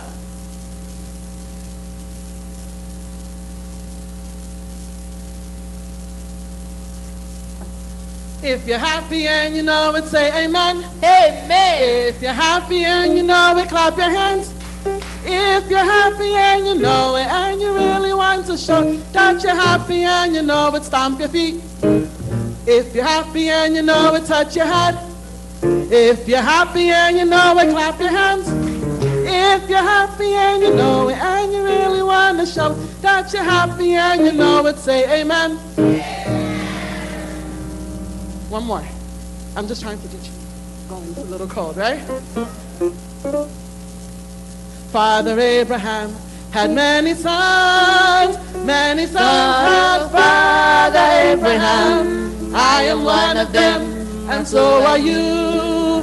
So let's just praise the Lord. Right arm, left arm. Father Abraham had many sons, many sons. Father Abraham, I am one of them, and so are you. So let's just praise the Lord. Right hand, left hand, right foot, left foot. Father Abraham had many sons, many sons. Father Abraham, I am one of them, and so are you.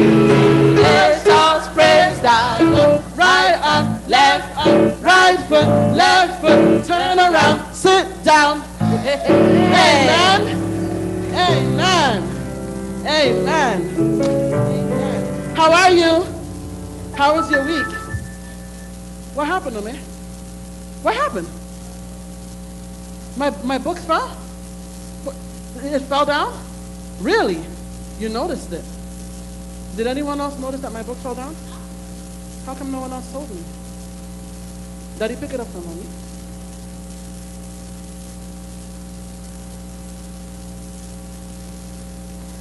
Today, our story is titled, Speak Up. Okay? Speak up. If something is wrong, if you see something that doesn't belong there, if you see something that looks a little weird, speak up. Say something. What if I dropped those books and as I was walking around, you see how I was walking around and I accidentally slipped on it and fell, or someone slipped on it and fell? Then what would have happened? You know what you would have said? I saw it there, I was gonna say something. I was gonna say something. Oh my God, I should have said something. Shoulda, coulda, woulda is not gonna stop me from twisting my ankle. Or you. Anytime we see something that doesn't belong there, or we see something wrong, or even if it's something with someone, like let's say one day you see Auntie Akina come to church and Auntie, let me tell Auntie Akina, she was messed up. She just messed up. Right? You guys can always say, hey, Auntie Akina, did you notice this? Or, hey, Ome, did you notice this? Or this, speak up. Let me tell you a real story, 2 real stories. The first one is really mild. The second one is very serious. A while ago, a few months ago, I got ready, got out the shower, I put on my sun, I bought this new sunscreen, right? This thing. And I put it on, I put it all over my face. My bathroom light is a little dark. So I put it on, I got ready to go out, I went to the store. If you know how I walk, boldly, I went into the store, I did my shopping, I was going everywhere, right? It wasn't until I think I got home, Ome was looking at me dead in my face like this. I didn't know what this boy was looking at. I'm like, what is going on with him? Then I went downstairs and my sister was home. And then she went and was like, Brenda, look at your face. You have all this white stuff on your face, all this white cast on your face. And I looked in the mirror. Oh my goodness. I had such a huge, like I didn't rub the lotion in a while. And I'm like, I'm walking around looking like something is wrong with me and no one can tell me. Oma didn't even tell me. You see, that wasn't so mild. But if someone had told me, I would have been able to at least, rub it in and look decent. Was that nice? What they did, was it right? Let me tell you something else. And this is real. About 3 weeks ago, right, at Olga and Ome's school, a bunch of fourth graders outside, they noticed something on the other side of the fence. They noticed the firearm. And imagine what would have happened if they didn't speak up. As they were playing, someone looked over the fence and they saw that firearm right there. And they told the teachers, because these kids come outside at 12:40. By 12:45, all the students were sent back inside. That's to show you how quick these students saw something that was wrong. And you guys know what a firearm is? They saw a gun, right? On the other side. And they noticed it and they said something. And then they told the teachers and the teachers called the cops. They spoke up. They saw something that didn't belong there. They said something and the proper authorities were called and the situation was under control. So today's story, the moral of the topic, what I want you to take home is always speak up. If something is not clear to you, if you don't understand something, if something doesn't look right, if something doesn't sound right, ask questions and speak up. Don't just stay quiet and hope that the next person is going to say it. Okay? If you see something, we're going to say something. Same thing with you, same thing with you. Amen. Are you paying attention? Okay, say something. So do you hear? If you see something, always say something. If you see me doing something wrong, you tell me, Auntie Akenda, you're supposed to be doing that. If I don't want to pay attention to you or listen to you, it's okay. You've done your part. Walk away, pray for me, say, dear Lord, I don't think what Auntie Akenda is doing is right. But I told her, she doesn't want to listen. So God, take control. You've done your part. Okay? If you see something,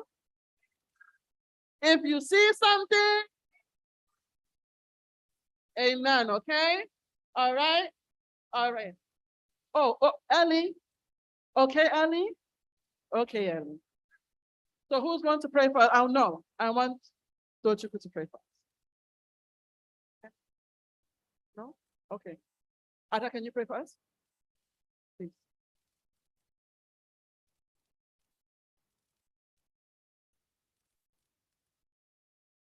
Father in heaven, I thank you for today. Thank you that we get to go to church and learn something. I pray that we'll be able to speak up and tell people if there's a problem or if something is wrong.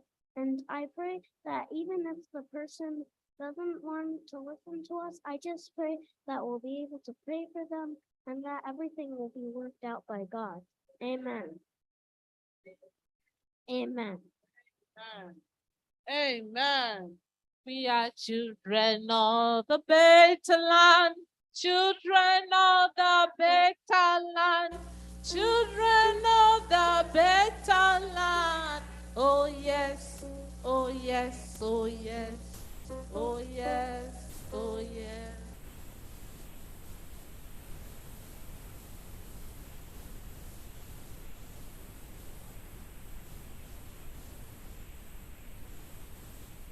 This is the time for us to give to God.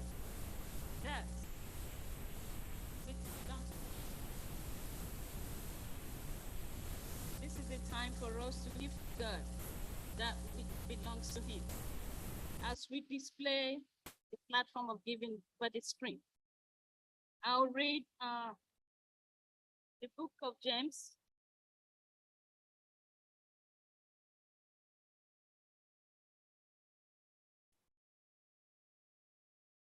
James chapter 6, verse 38.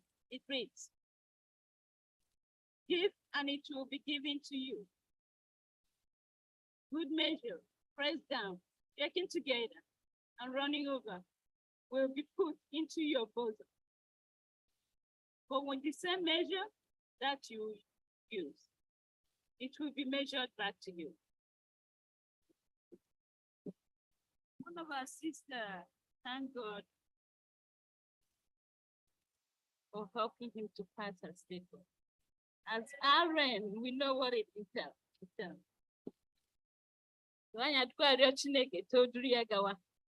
I know she's going to look for a job and she will get one. As Towere as a point of contact. There are people looking for job out there. There are people that need to take their statement. So that I give you what I have to. Jesus' name. First of all, we have to thank God. Last year, November 2021, God led us till today. We have to be grateful and thank Him. As the deacons collect our tithes and offering.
Thank you for today. We thank you for the opportunity of bringing together. Thank you for the little gifts you have given to us. We thank you for allowing us such as I know the rest you have done. Lord, we have brought our not enough. Most of that I know you know. Forgive our foolishness. Forgive our ignorance. Multiply this so that it should be used for your witnesses, so that your coming will be closer. Thank you for answered prayer in Jesus' name.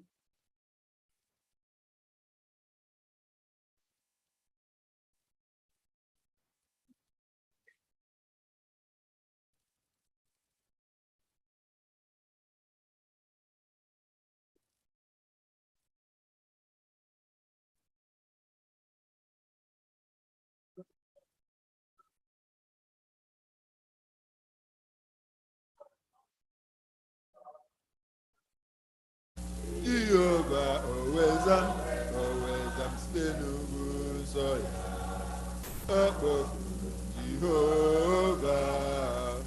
Jehovah, always I'm still so always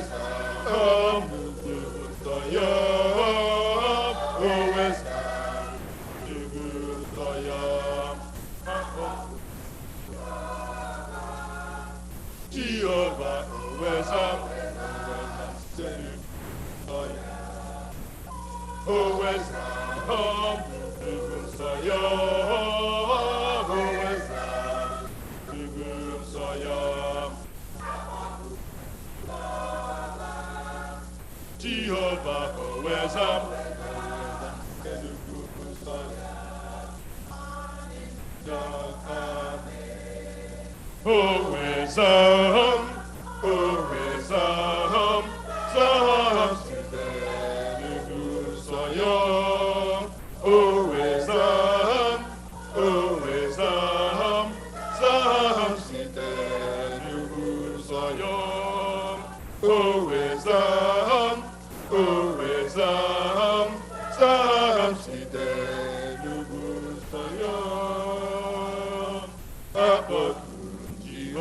Jehovah, Jehovah, Owezam, Owezam, site n'ugwu nsọ ya.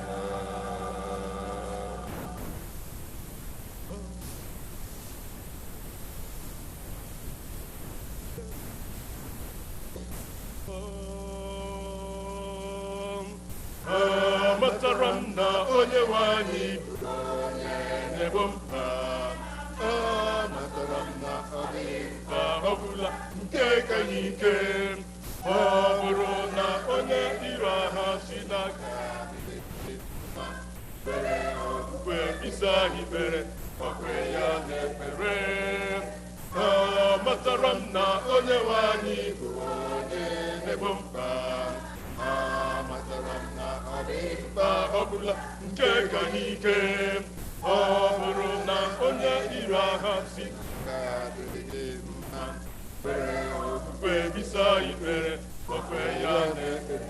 Ọ ga-aza gị, ọ ga-aza, ọ ga-aza, ọ ga-aza, ọ ga-aza gị ekpere. Ọ ga-aza gị, ọ ga-aza, ọ ga-aza, ọ ga-aza gị n'ịkpọkwe ya na-ekpere.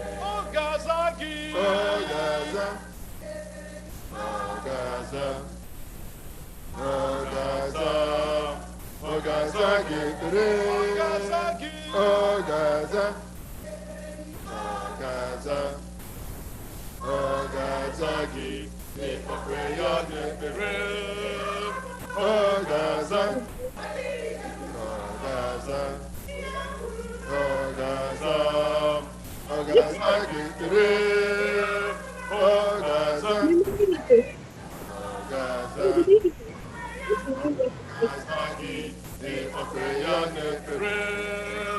Ọ ga-aza, ọ ga-aza, ọ ga-aza, ọ ga-aza gị ekpere.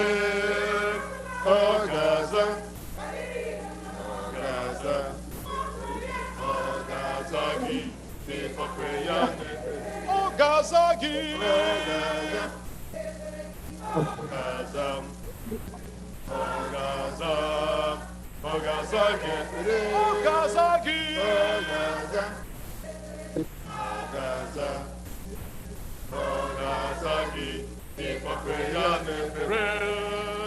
Ọ ga-aza, ọ ga-aza, ọ ga-aza, ọ ga-aza gị ekpere. Ọ ga-aza, ọ ga-aza, ọ ga-aza gị n'ịkpọkwe ya na-ekpere. Ọ ga-aza, ọ ga-aza, ọ ga-aza, ọ ga-aza gị ekpere. Ọ ga-aza, ọ ga-aza, ọ ga-aza gị n'ịkpọkwe ya na-ekpere. Ọ ga-aza gị, ọ ga-aza, ọ ga-aza, ọ ga-aza, ọ ga-aza gị ekpere. Ọ ga-aza, ọ ga-aza, ọ ga-aza gị n'ịkpọkwe ya na-ekpere. Ọ ga-aza, ọ ga-aza, ọ ga-aza, ọ ga-aza gị ekpere. Ọ ga-aza, ọ ga-aza, ọ ga-aza gị n'ịkpọkwe ya na-ekpere. Ọ ga-aza, Gazam, oh Gazam, oh Gazam, give me red, oh Gazam, Gazam, oh Gazam, give me Papayan, me red, oh Gazam, Gazam, oh Gazam, oh Gazam, give me red, oh Gazam, Gazam. Oh Gazagi, Gaza, oh Gaza, oh Gazagi, oh Gazagi, Gaza, oh Gazagi, people prayer never. Who work like you on Harana, Jehovah, Hara Ebequala, Aquaquala. Pokweya nebere uwa kola gihon harana Jehovah hara ebe kwala agba kwala bi pokweya nebere uwa kola gihon harana Jehovah hara ebe kwala agba kwala pokweya nebere uwa kola gihon harana Jehovah hara ebe kwala agba kwala. Oh Gazagi, oh Gaza, Gaza, oh Gaza, oh Gazagi, oh Gazagi, oh Gaza, Gaza, oh Gazagi, people pray on the bed. Who was Galagi on Harana Jehovah, Hara Ebequalam, Aquaqualam. Pokweya nebere uwa kola gihon harana Jehovah hara ebe kwalam akwa kwalam mi pokweya nebere uwa kola gihon harana Jehovah hara ebe kwalam akwa kwalam pokweya nebere uwa kola gihon harana Jehovah hara ebe kwalam akwa kwalam mi pokweya nebere. Oh Gazagi, oh Gaza, oh Gaza, oh Gaza, oh Gazagi, oh Gazagi, oh Gaza, oh Gaza, oh Gazagi, mi pakweya nebere. Amen. Amen. Amen. Amen.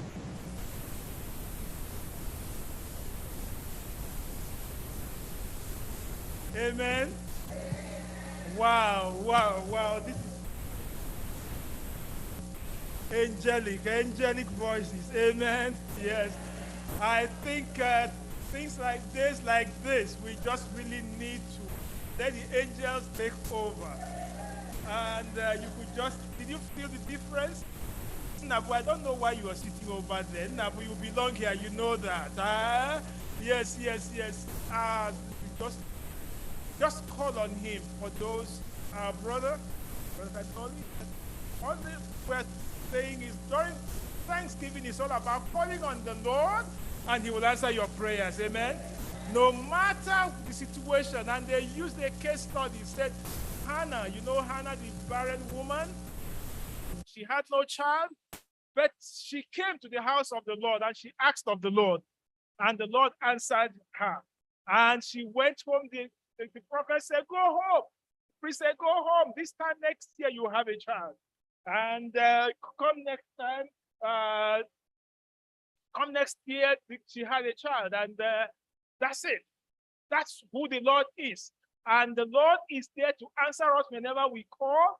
And he's there whenever we fall to lift us up. So that is who we serve. And we bless his holy name. Amen. Today is just day of Thanksgiving. I know you have a story.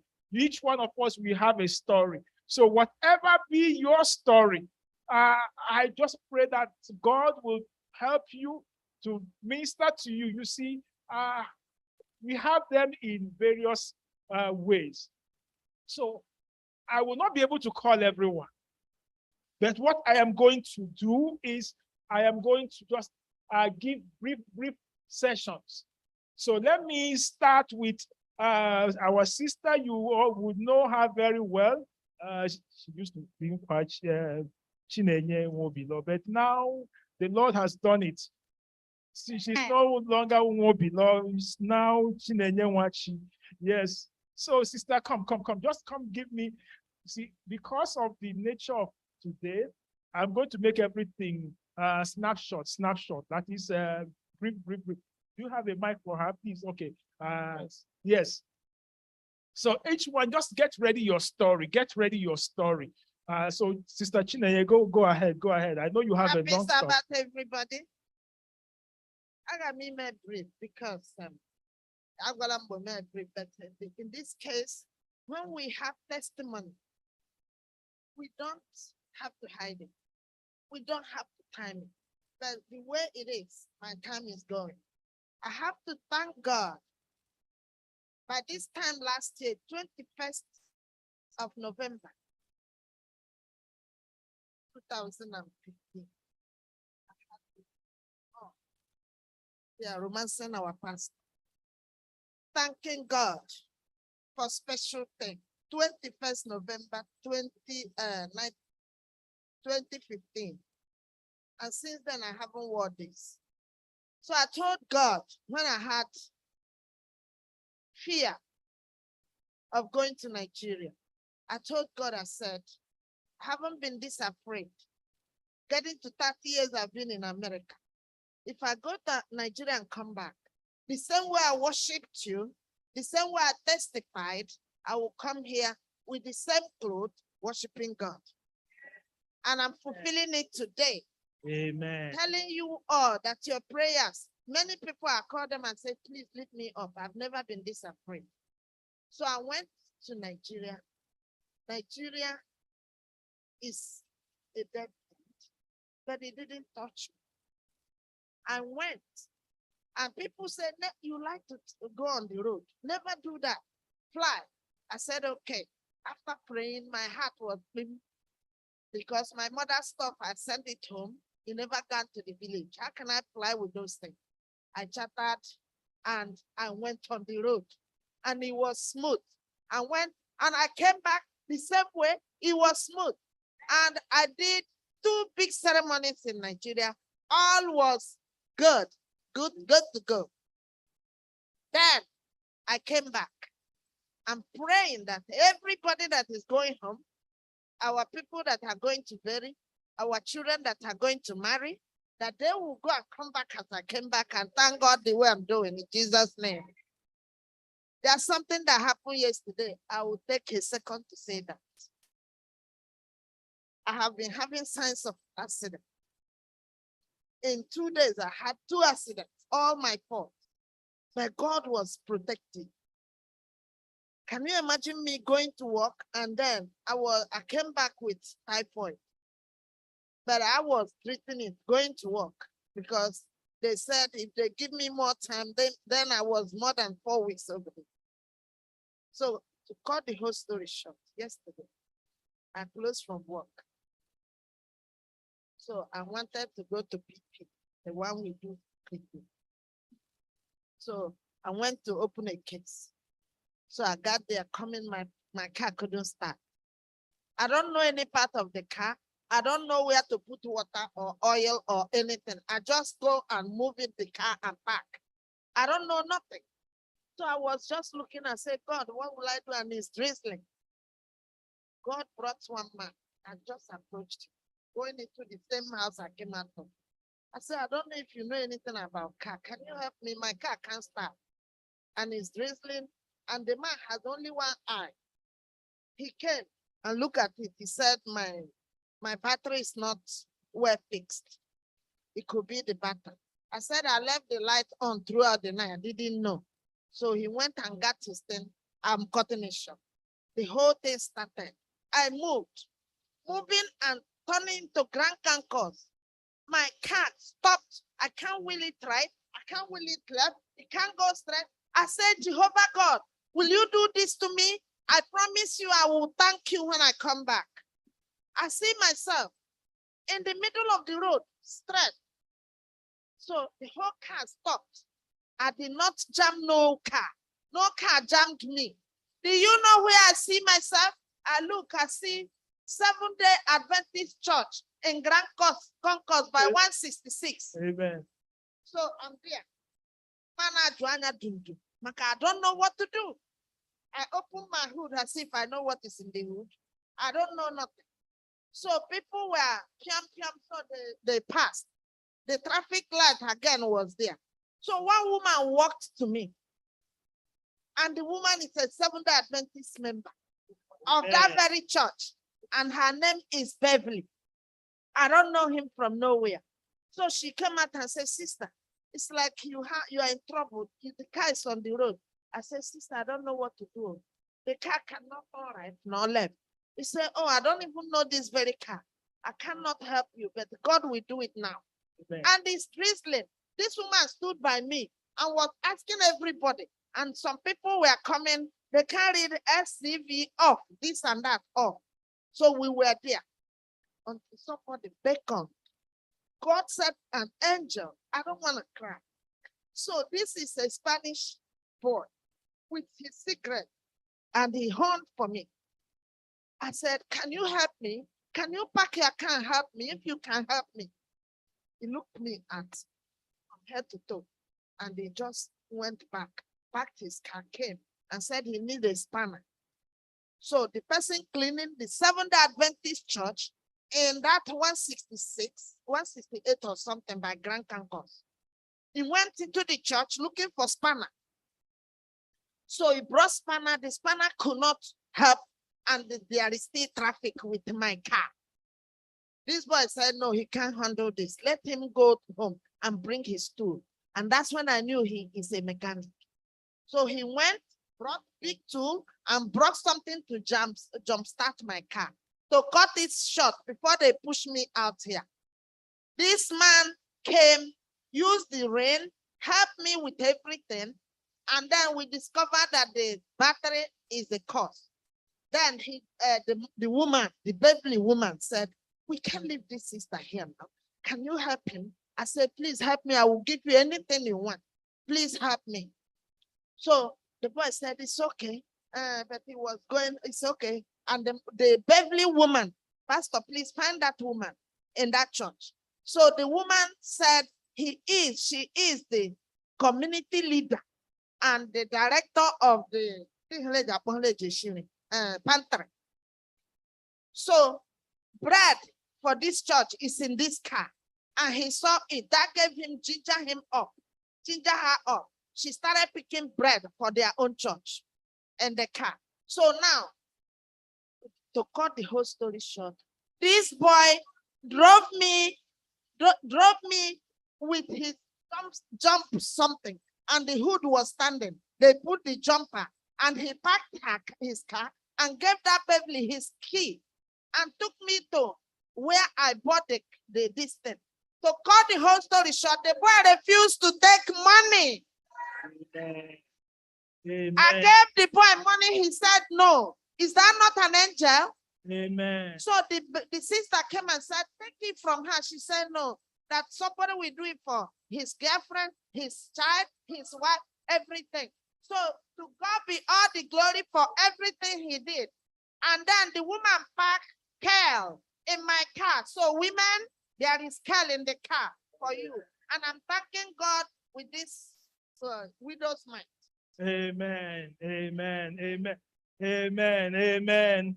Amen. Yes. Please, you see, today it's all about Thanksgiving. And that's why the sermon is all about, my Lord, I give you my all. Because when we come to Thanksgiving like this, it's about giving the Lord our all. So we bless the name of the Lord. Sister Honna, I see you over there. Thanks for joining us in worship. Saints of God, let's bow our heads as we pray. Heavenly Father, we bless your name. We thank you.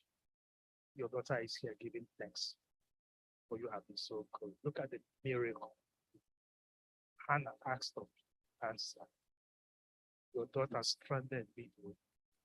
But you said, No, you're not stranded. Rather, my angel will come over there to meet you. So we bless your name. So, Father, is there any other one? And as we celebrate, it's just celebration of who you are.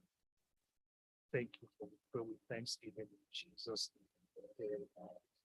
Because the Bible in the book of Luke chapter 7, look at Luke chapter 7 from 36 down. Tells of the story of two people who came to give thanks for. One, Simon the Pharisee, who had been healed. Simon had been healed of leprosy.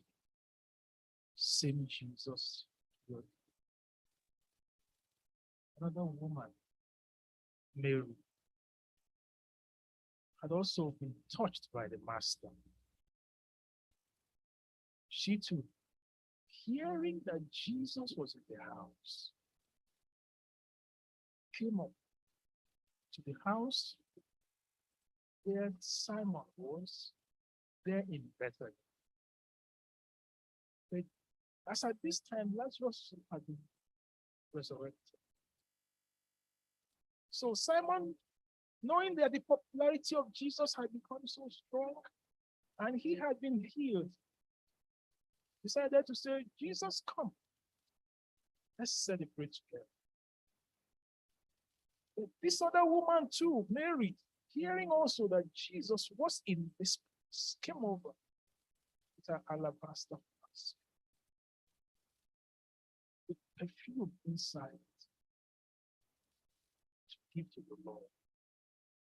This one giving to the Lord, throwing a party for Jesus. Come and eat in my house. You healed me of leprosy, an outcast. Because in leprosy, what happens? The person is sent out of town until you get healed. This woman had also, Jesus has cast out of her 7 demons. She realized the wonderful thing that the Lord had done. But when Jesus stepped into the house of of Simon, do you notice the Bible says that Simon only offered the meal? But things due to a noble who comes to your house, who came to the house, he did not water to wash the feet, oil to anoint, nothing. But when Mary realized what Jesus had done for her, Mary did not only step into that house. When she heard Jesus was in the house, she came with her oil. But when she came in, giving the oil was not enough for her. The Bible says that she was weeping in humility of what the Lord had done for her, using her tears coming from her to wash the feet of Jesus. What Simon failed to do. Simon felt he had given up by inviting Jesus into his house to come and eat. But Mary, buying the most expensive oil, felt that was not enough. Said, Lord, I will also give you of myself. Using the tears from her eyes, she began to wash. Using her hair, she began to wipe it. Using her mouth, she began to kiss it. And she could not even wash. She went all the way down. Imagine, the oil was expensive, but that was not enough. Lord, I will give you my all. She gave of herself, her hair. For that culture, for you to a woman to open her hair in the public was not acceptable. It's an act of humiliation, but she was willing to humiliate herself just to be able to worship her. She was willing to weep, knowing that she was unworthy to receive the mercy of the Lord. She was willing to fight. Brethren, too, Thanksgiving people, One felt, Lord, if I give you my money, that's enough. But another one felt, I am not even worthy of what you have done. I don't know the mood with which you have come to me. Have you come saying, Lord, if I give you my money, that's enough? Or would you just say, Lord, even if I give you the money, I give you my life. My life. Because had it not been for the Lord, where would you be? Today's Thanksgiving, brethren, it's not about how much you give. It's your life. I've given your life. You have eaten. I know you all had a special Thanksgiving meal, whether the normal turkey or the vegetarian turkey, whichever, or the vegan turkey, whichever turkey you ate. Your life. Symbol of her hair, her eyes, her mouth, her feet, her hands, all to the Lord. And in serving the Lord, same thing. You notice that it's this same Mary who was the first person at the gravesite when Jesus. It was not, let the disciples, I'm not a disciple, let the disciples go and look for the body. I'm a commoner, let the head ones go. Brethren, in our service to the Lord, how do we serve the Lord? Come and do this. Oh, let them do it. Do this. Oh, no, let the elders do it.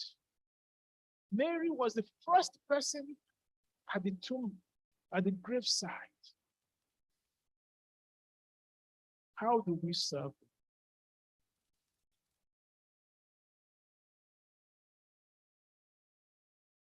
Where will be singing? Search your heart. Ask yourself, what has Jesus done for you? From the last Thanksgiving to now, what has he done for you? If the Lord has done something great for you, as the choir is singing, come bring your thanks offering. I rejoice with every one of us. I rejoice hearing her story yesterday. That was very impressive. Congratulations. She just passed her exam. Where's the other lady?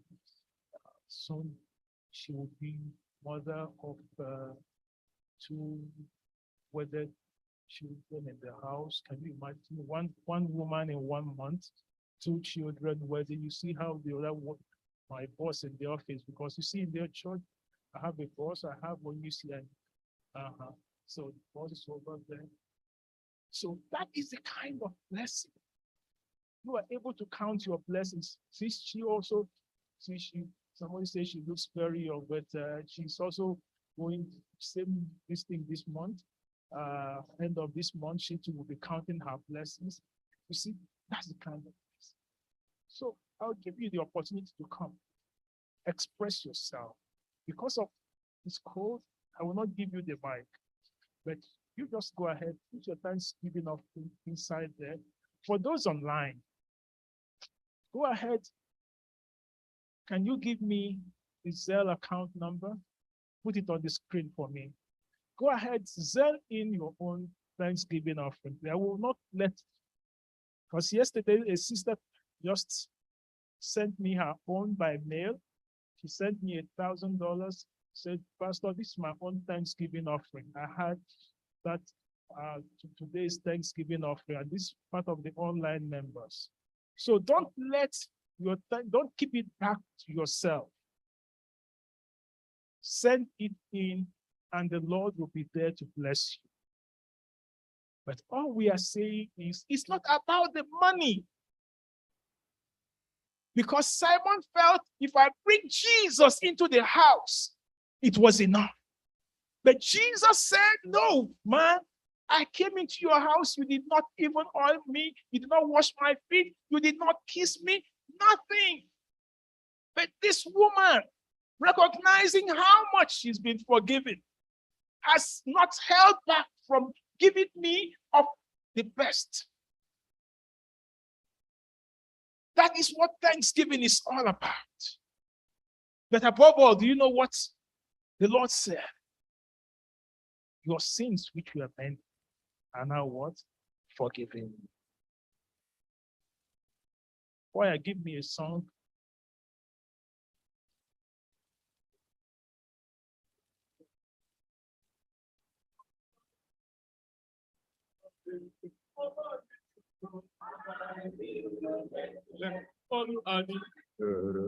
Tuto na-emesoma gị Chukwu nara ekele. Ọnụ anyị juru n'ekele, ọnụ anyị juru n'otuto. Do I have to usher them? Na-emesoma gị Chukwu Go nara ahead, come over ekele. and give your Thanksgiving offering at this time. Ọnụ anyị juru n'ekele, ọnụ anyị juru n'otuto. Na-emesoma gị Chukwu nara ekele. Ọnụ anyị juru n'ekele, ọnụ anyị juru n'otuto. Na-emesoma gị Chukwu nara ekele. Obi anyị juru n'afọ afọ, ejuokwa anyị n'ihi ịhụnanya gị n'ebe ụmụ gị nọ, n'ihi ịhụnanya gị n'ebe ụmụ gị nọ. Ọnụ anyị juru n'ekele, ọnụ anyị juru n'otuto.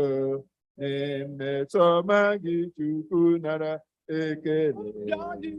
Obi anyị juru n'afọ afọ, ejuokwa anyị n'ihi ịhụnanya gị n'ebe ụmụ gị nọ, n'ihi ịhụnanya gị n'ebe ụmụ gị nọ.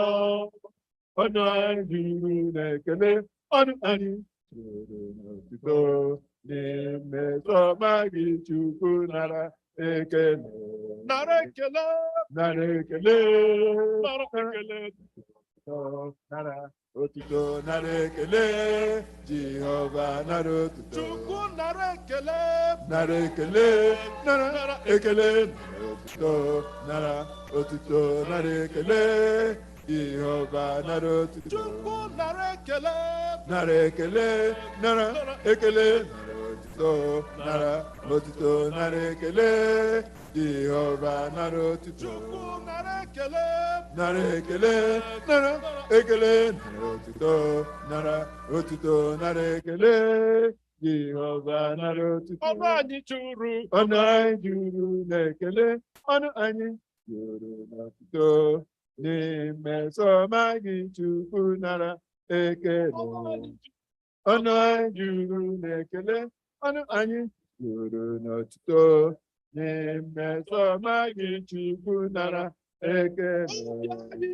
Obi anyị juru n'afọ afọ, ejuokwa anyị n'ihi ịhụnanya gị n'ebe ụmụ gị nọ, n'ihi ịhụnanya gị n'ebe ụmụ gị nọ.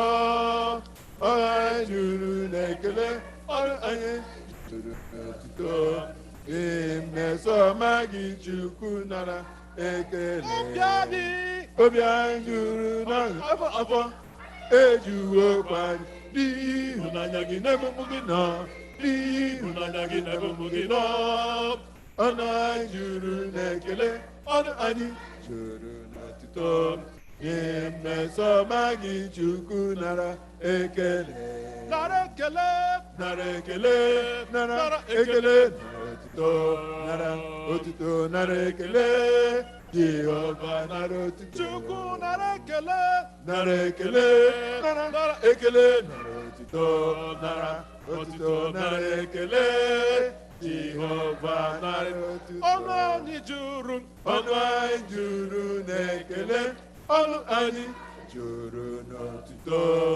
Na-emesoma gị Chukwu nara ekele.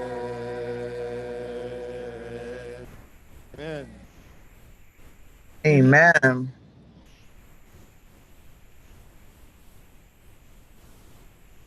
The woman, when she had given of her all, shedding tears, couldn't even look up, but full of thanksgiving. Though Simon tried to call her a sinner, Simon said, if Jesus were a prophet, you would have known that this woman is a sinner, and you wouldn't let her touch you.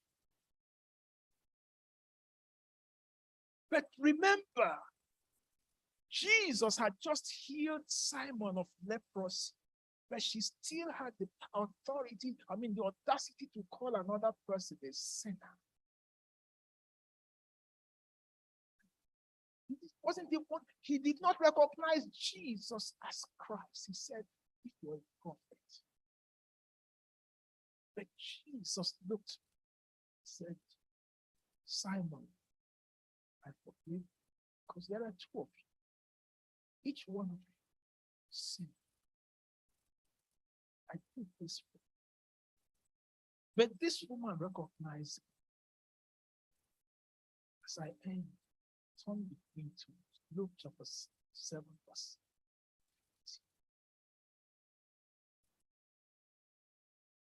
I want to leave you as we go today. Each one of us look at, and that's your promise for the day. Luke chapter 7, verse 50. Put that on the screen for those at home.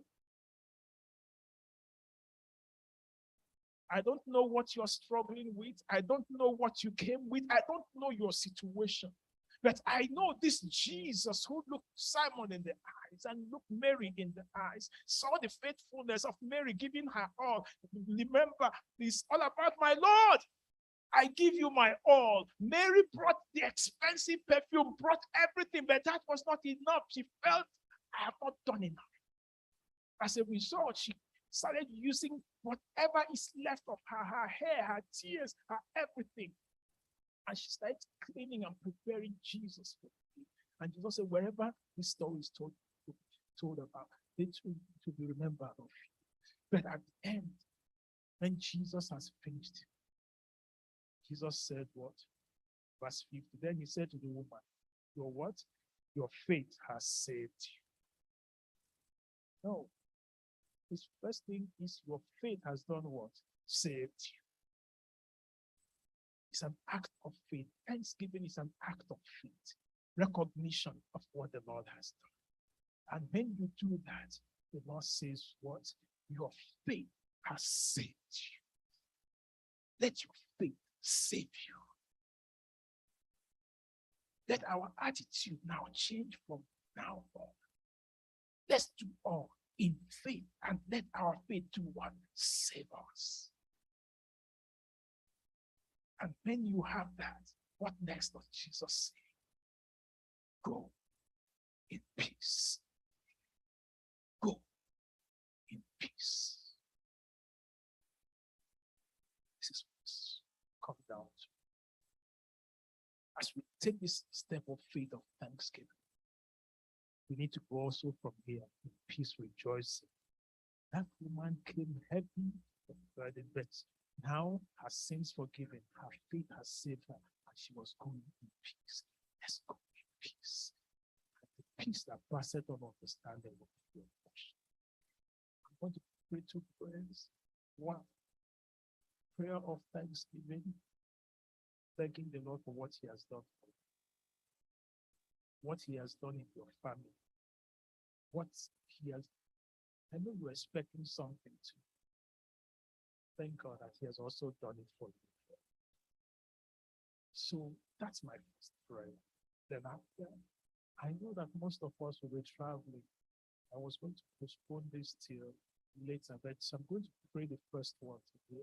So till this time I'll do it. So for those online, yes, this prayer is also for you. I don't know what the Lord has done for you. Just thank the Lord. Where you are, just raise your hand over there.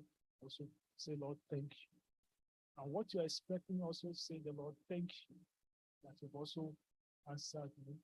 Because the Bible says, Jesus said on that day, he proclaimed on that day, your faith has done what? Saved. Father, we just have come here We don't want to be like Simon, who only gave and said, Jesus, just eat, come and eat in my house. Rather, we want to be like Mary, giving of our heart, giving of our wealth. She bought the most expensive, but that was not enough, but she recognized that without you, she was nothing. And we all recognize that without you, whatever we are, this turkey celebration we had it not been for you, we wouldn't have had this celebration. And by the way, every day is a day of thanksgiving. So Lord, we thank you for giving us reasons for thanksgiving in Jesus' name. Yes, your daughter came here celebrating. Had it not been for the Lord yesterday, I would have been stranded on the road. Had it not been for the Lord, I wouldn't have even worn this dress again. I told Lord, until you do this for me, I will wear this dress. So thank you that you're a promise-keeping God. And that's why she has come. Each one of us, your daughter went for the exam, she passed. Others will be celebrating the wedding of their children.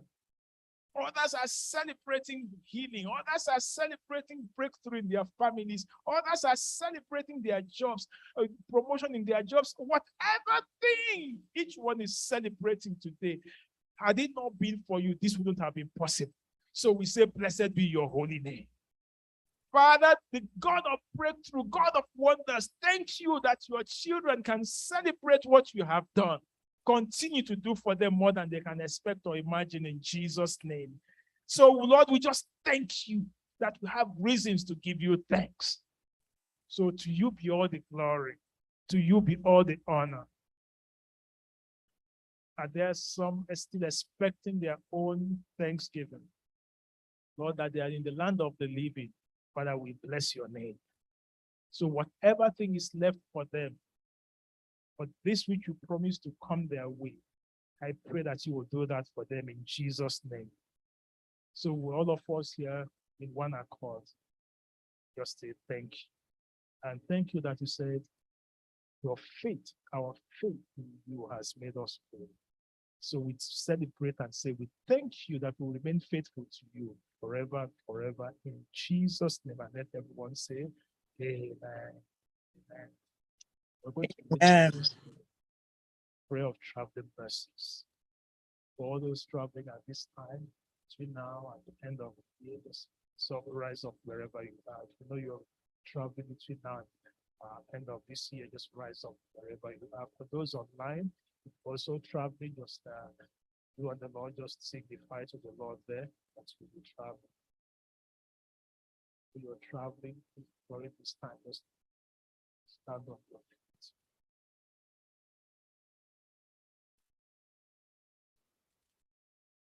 Father, you see your children standing. For those online, you see them also raising their hand that, Lord, I'm also in need of traveling mercies. You know that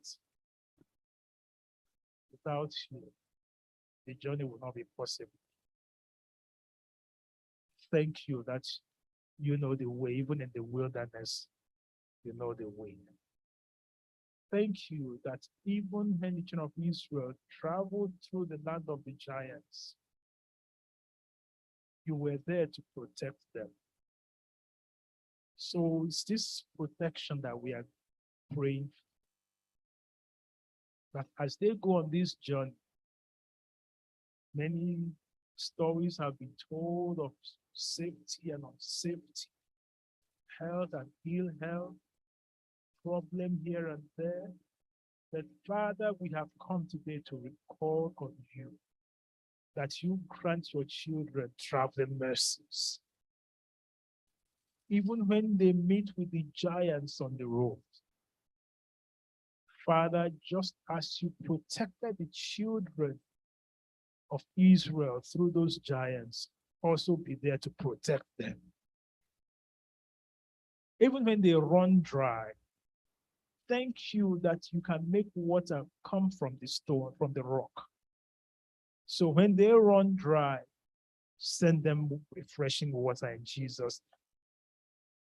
When they lack what to eat, thank you that you can even make bread from heaven and send down to earth.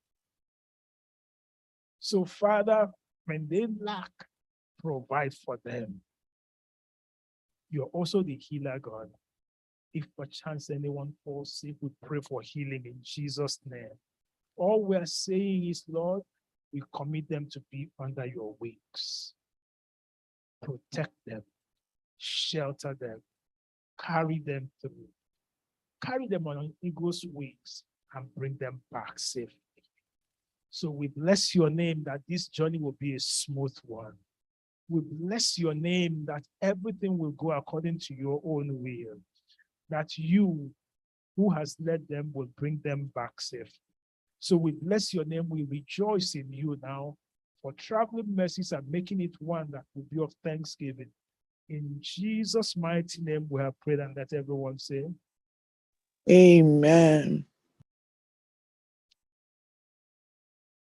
and then Jesus had finished with the woman. Luke 7, verse 50. And the Lord said, what? Go in peace. Go in peace, and the Lord brings you back safely. In Jesus' name.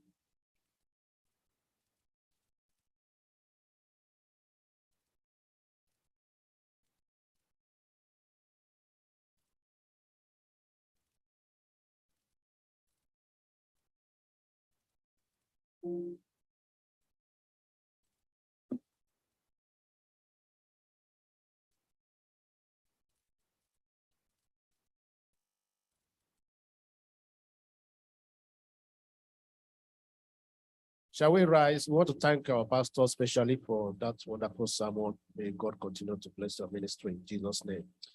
Let's rise as we close the divine service with the use of SDA 108.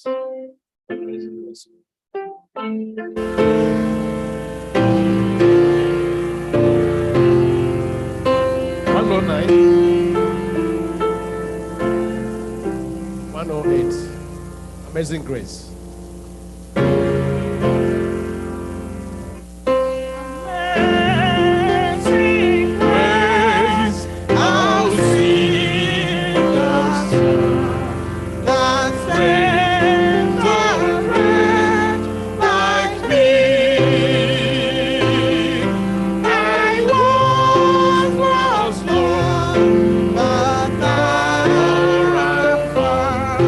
Was blind.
worship of today has also been one of thanksgiving.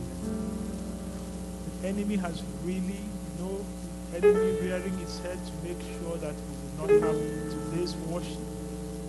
This has been one.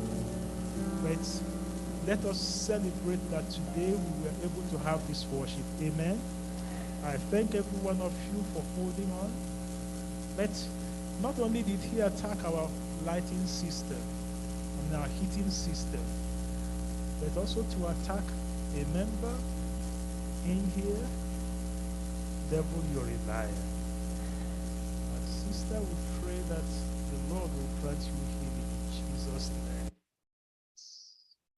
He's a liar, and we'll continue to call him a liar. Amen. So we're just thank the Lord. Just as you go, just know that no power of the enemy, no matter what way he comes, will prevail against you. Jesus. So he can try, but he will not succeed. Father, we bless your name that you made it possible for us to celebrate today. That he planned that we will not have this worship, but thank you that you have made it possible. And we have had it, and we will continue to have it in Jesus' name. And for your daughter, we pray that you will also grant healing.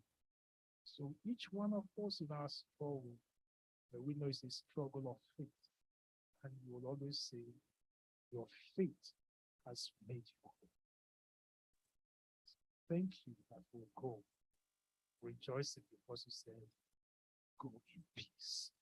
So we go, peace of the Lord, the peace, because the Prince of Peace has given us his peace. And that peace, the world cannot give unto us. Because you, Prince of Peace, has told us to go. Peace. Peace be unto us all. In Jesus' name.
Amen.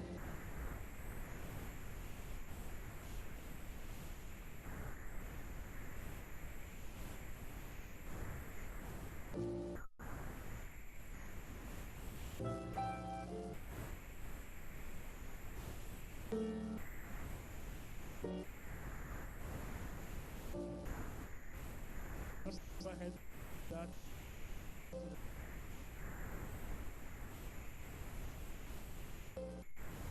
And let him just tell him your thanks, your pain, want, and your desire.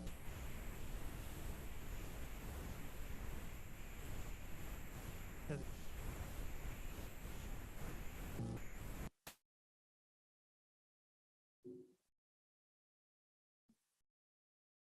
Begin to round up your food.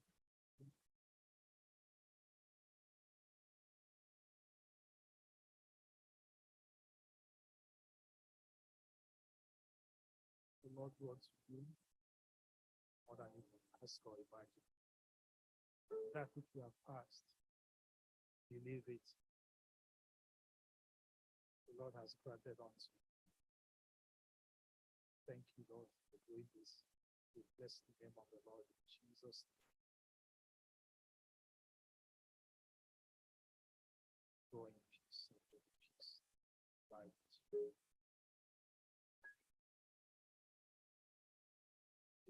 what we are going to do now. We have been able to have it together right here. So we're going to go downstairs and we're going to celebrate together. Amen. Don't go. Let's just go and just have a wonderful, hallelujah, good time in the presence of the Lord. Amen.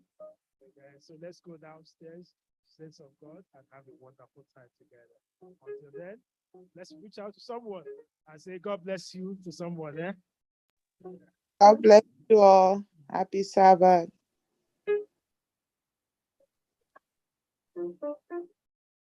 Thank